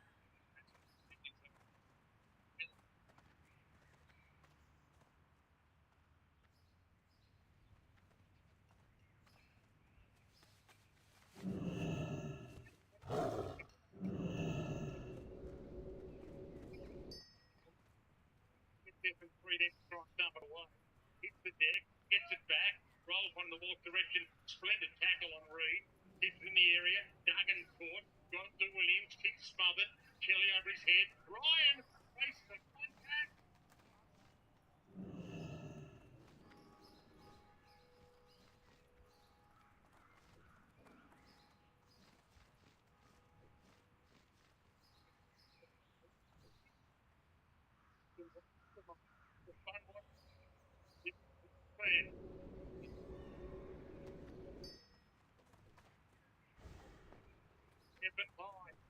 The Blues at the moment. He is one of the Supine. Reed puts it over his head. He's got one hand. He gives the bloody work. And it's a downfield. It might be. Look at the shot here.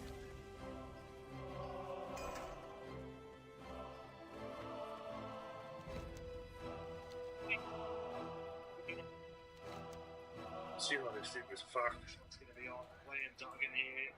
Shot on Black Acres. We've seen that played a lot over the last few weeks.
Greetings.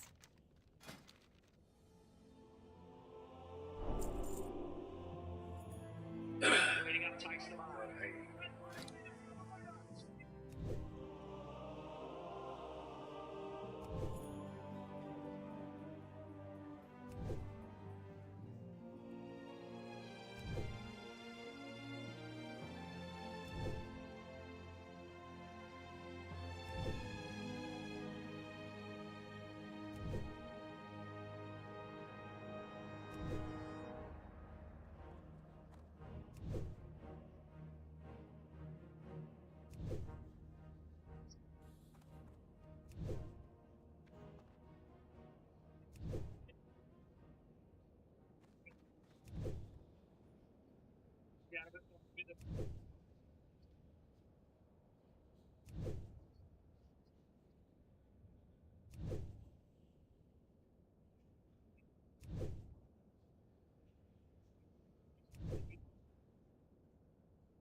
Work so far. Hit and hit. Been epic in the ruck. Grips has been phenomenal as well. Little wobbler wide. Bins bumped. High bomb. Goal square. Big mark taken by Harvey Johnston. Put his body and soul into that. So they need more of that.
like his latest game. Momentum, gravity, or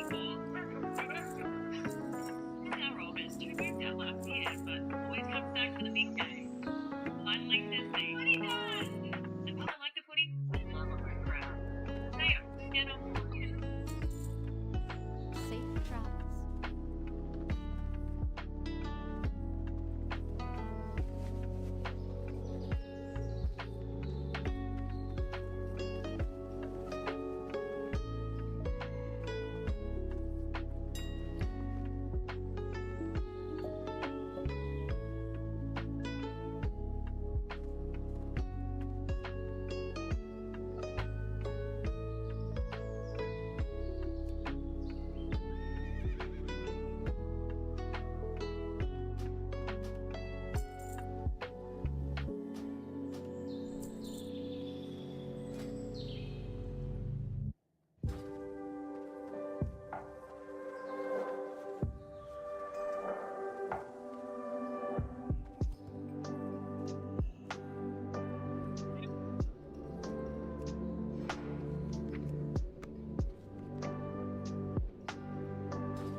What are you admiring most about Elvis from a team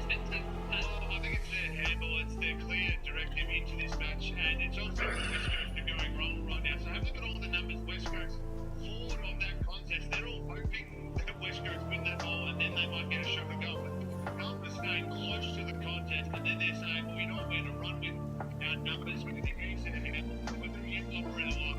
And Scott, you're going to talk about a little bit. And then they make it up. So that's a bit of a scramble goal. Here's another example. Let's have a look at Reed. Let's have a look at Duggan. And also Elio. They get almost, not Elio, but Reed and Duggan almost get past the contest there.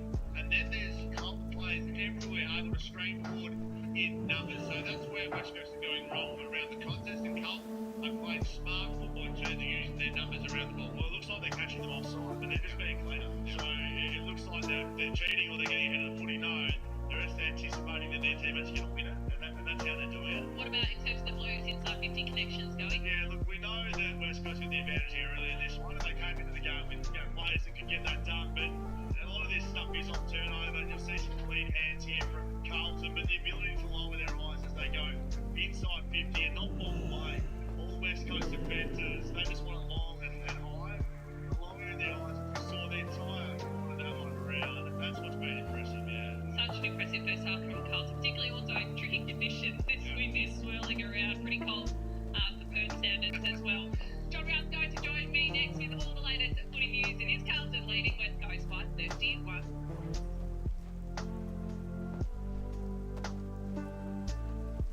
There's a lot of pressure on teams right now, and having someone that can be their support person can make a team's life so much better. It's critical for kids these days to have someone to help mentor them.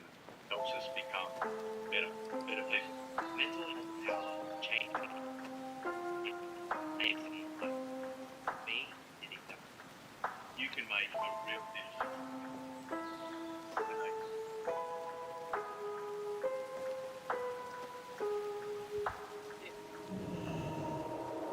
It's money, favorite streaming apps with Hubble Stack and thing. All your stack, what to say? Everybody's Hubble.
in Perth. Carlton on track to pull off one of the great home and away victories to jump back into the top 8 with a round to go. They lead West Coast by 31 points at the main break. Let's head into the newsroom now and bring in John Ralphie. What's making news after winning season Sunday?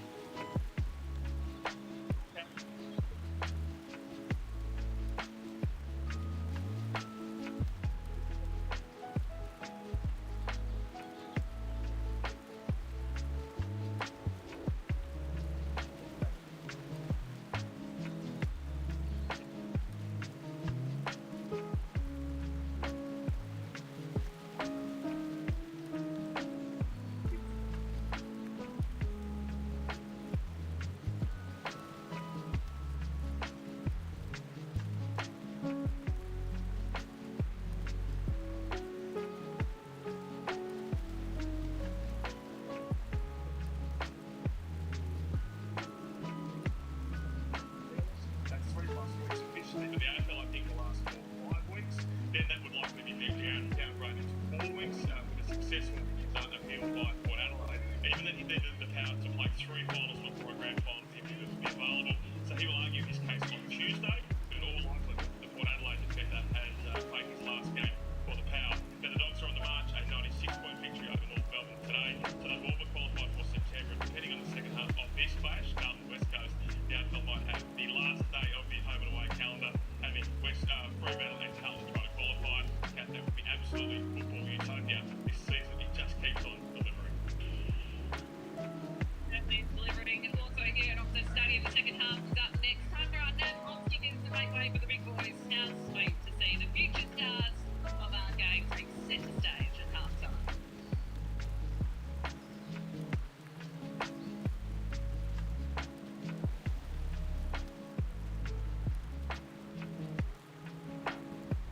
Taking something to soaring new heights. Making a difference that accidental thing. And giving your best friend the best nutrients for their best life.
around that time, Jelly, operator Reed, had the rights to it for the Eagles. He just ran, spun up, through the run, ran a bounce.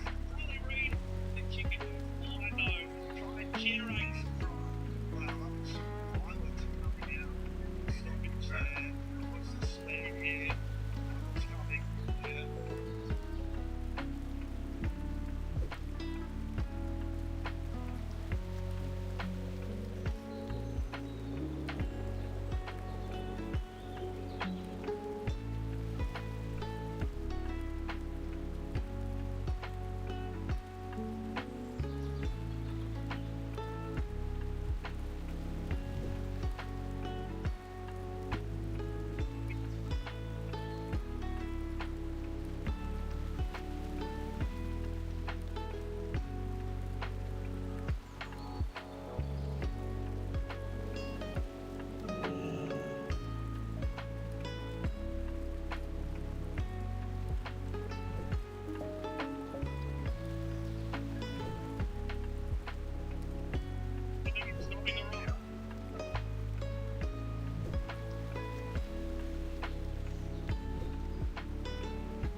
play back for the last ball in.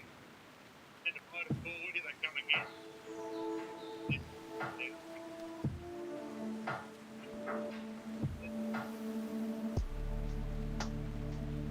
Second 23.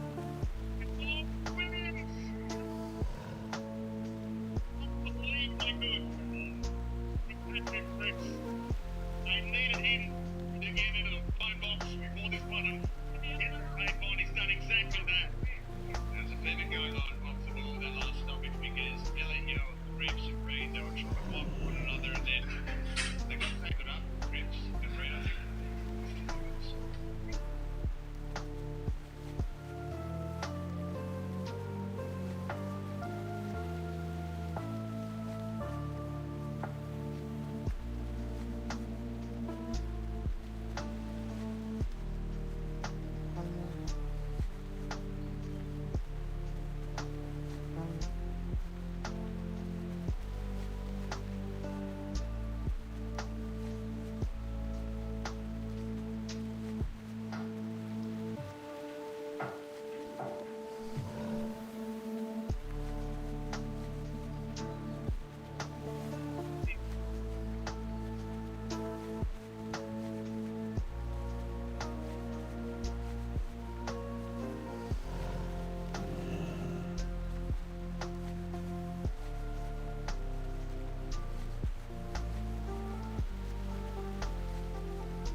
in moment for Michael Wills.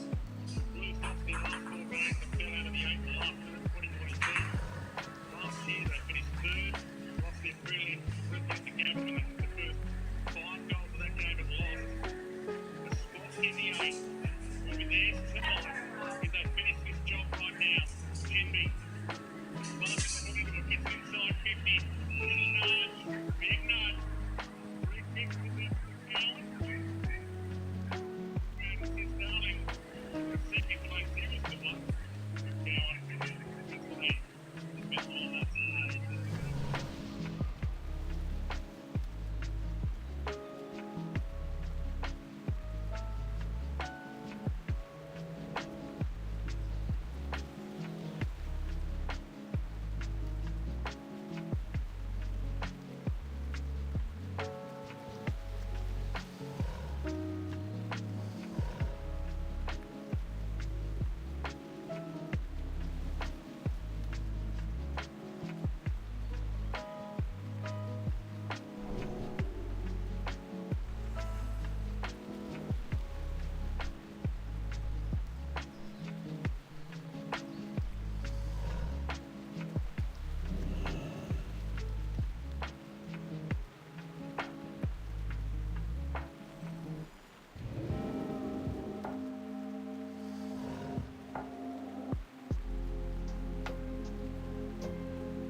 Alright folks, gather round. Zappo here with a savory tale from the kitchen.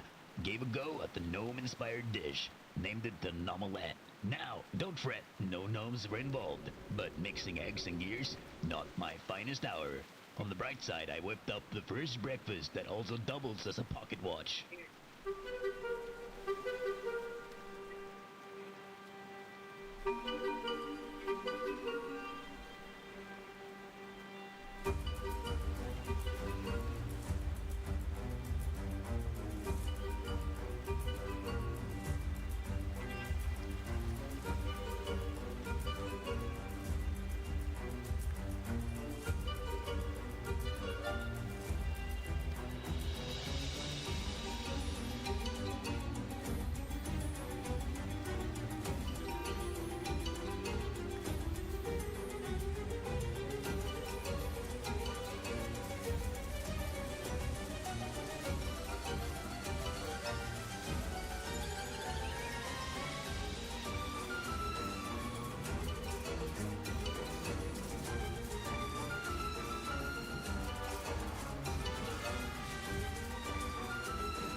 The World Tree and the Emerald Dream. Birth of Eternity. For many years, the Night Elves worked tirelessly to rebuild what they could of their ancient homeland. Leaving their broken temples and roads to be overgrown, they constructed their new homes amidst the verdant trees and shadowed hills at Hyjol's base. In time, the dragons that had survived the Great Sundering came forth from their secret abodes. Alexstrasza the Red, Ysera the Green, and Nor's Dorm, the Bronze, descended upon the Druids' tranquil lands and surveyed the fruits of the Night Elves' labors. Malfurion, who had become an archdruid of immense power, greeted the mighty dragons and told them about the creation of the new Well of Eternity. The great dragons were alarmed to hear the dark news and speculated that as long as the well remained, the Legion might one day return and assault the world once again. Malfurion and the three dragons made a pact to keep the well safe and ensure that the agents of the Burning Legion would never again find their way back into the world. Alexstrasza, the Lifebinder, placed a single enchanted acorn within the heart of the Well of Eternity. The acorn, activated by the potent magical waters, sprung to life as a colossal tree. The mighty tree's roots grew from the well's waters, and its verdant canopy seemed to scrape the roof of the sky. The immense tree would be an everlasting symbol of the Night Elves' bond with nature, and its life-giving energies would extend out to heal the rest of the world over time. The Night Elves gave their world tree the new name Nordrassil, which meant Crown of the Heavens in their native tongue. Norsdormu, the Timeless, placed an enchantment upon the world tree to ensure that as long as the colossal tree stood, the Night Elves would never age or fall prey to sickness or disease. Ysera, the Dreamer, also placed an enchantment upon the world tree by linking it to her own realm, the ethereal dimension known as the Emerald Dream. The Emerald Dream, a vast, ever-changing spirit world, existed outside the boundaries of the physical world. From the dream, Ysera regulated the ebb and flow of nature and the evolutionary path of the world itself. The Night Elf Druids, including Malfurion himself, were bound to the dream through the world tree.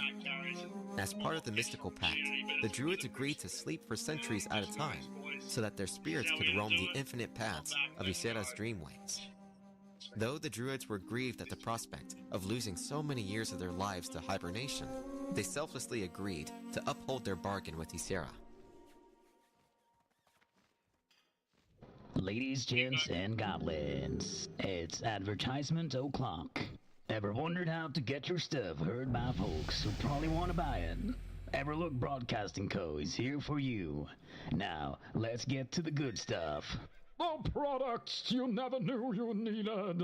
Ever tried mixing beats and mixing investments? Take it from me. Shellcoin crashed harder than a bad remix. Stick to what you know, folks.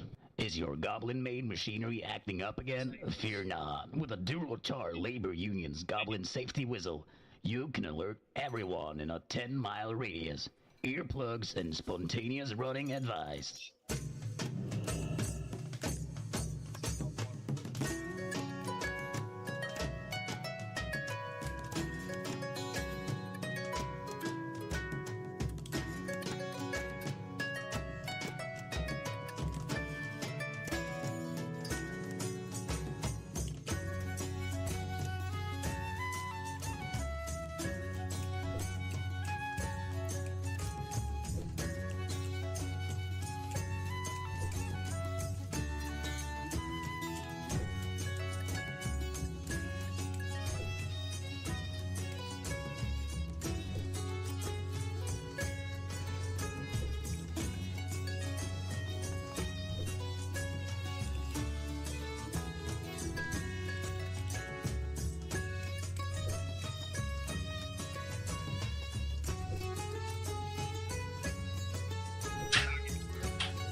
Exile of the High Elves, embracing the sun.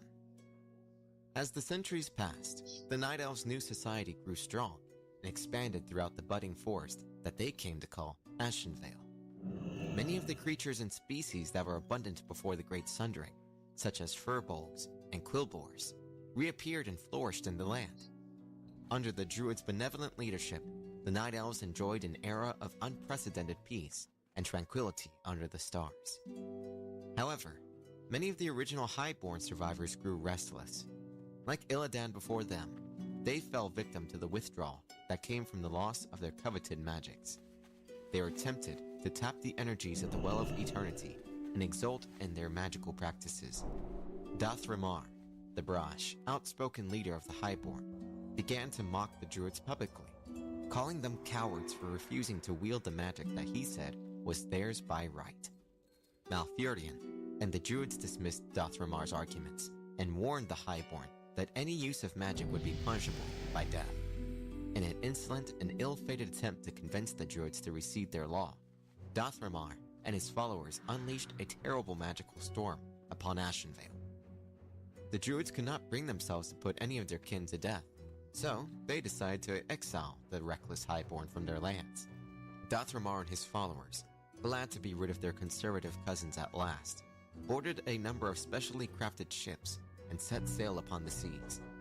Though none of them knew what awaited them beyond the waters of the raging maelstrom, they were eager to establish their own homeland, where they could practice their coveted magics with impunity. The Highborn, or Queldore, as Ashada had named them in ages past, would eventually set shore upon the eastern land men would call Lordaeron.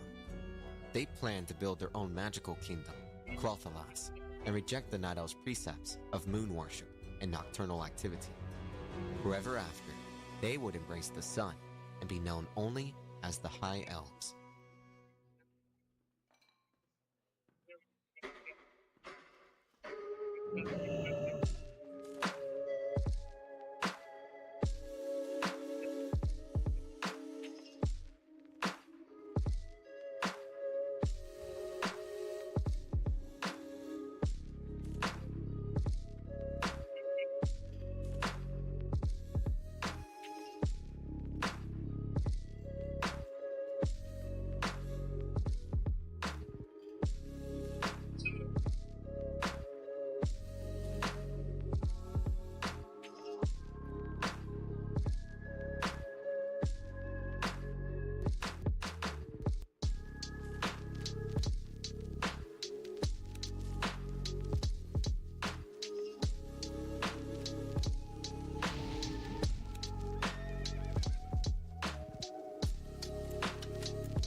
The extra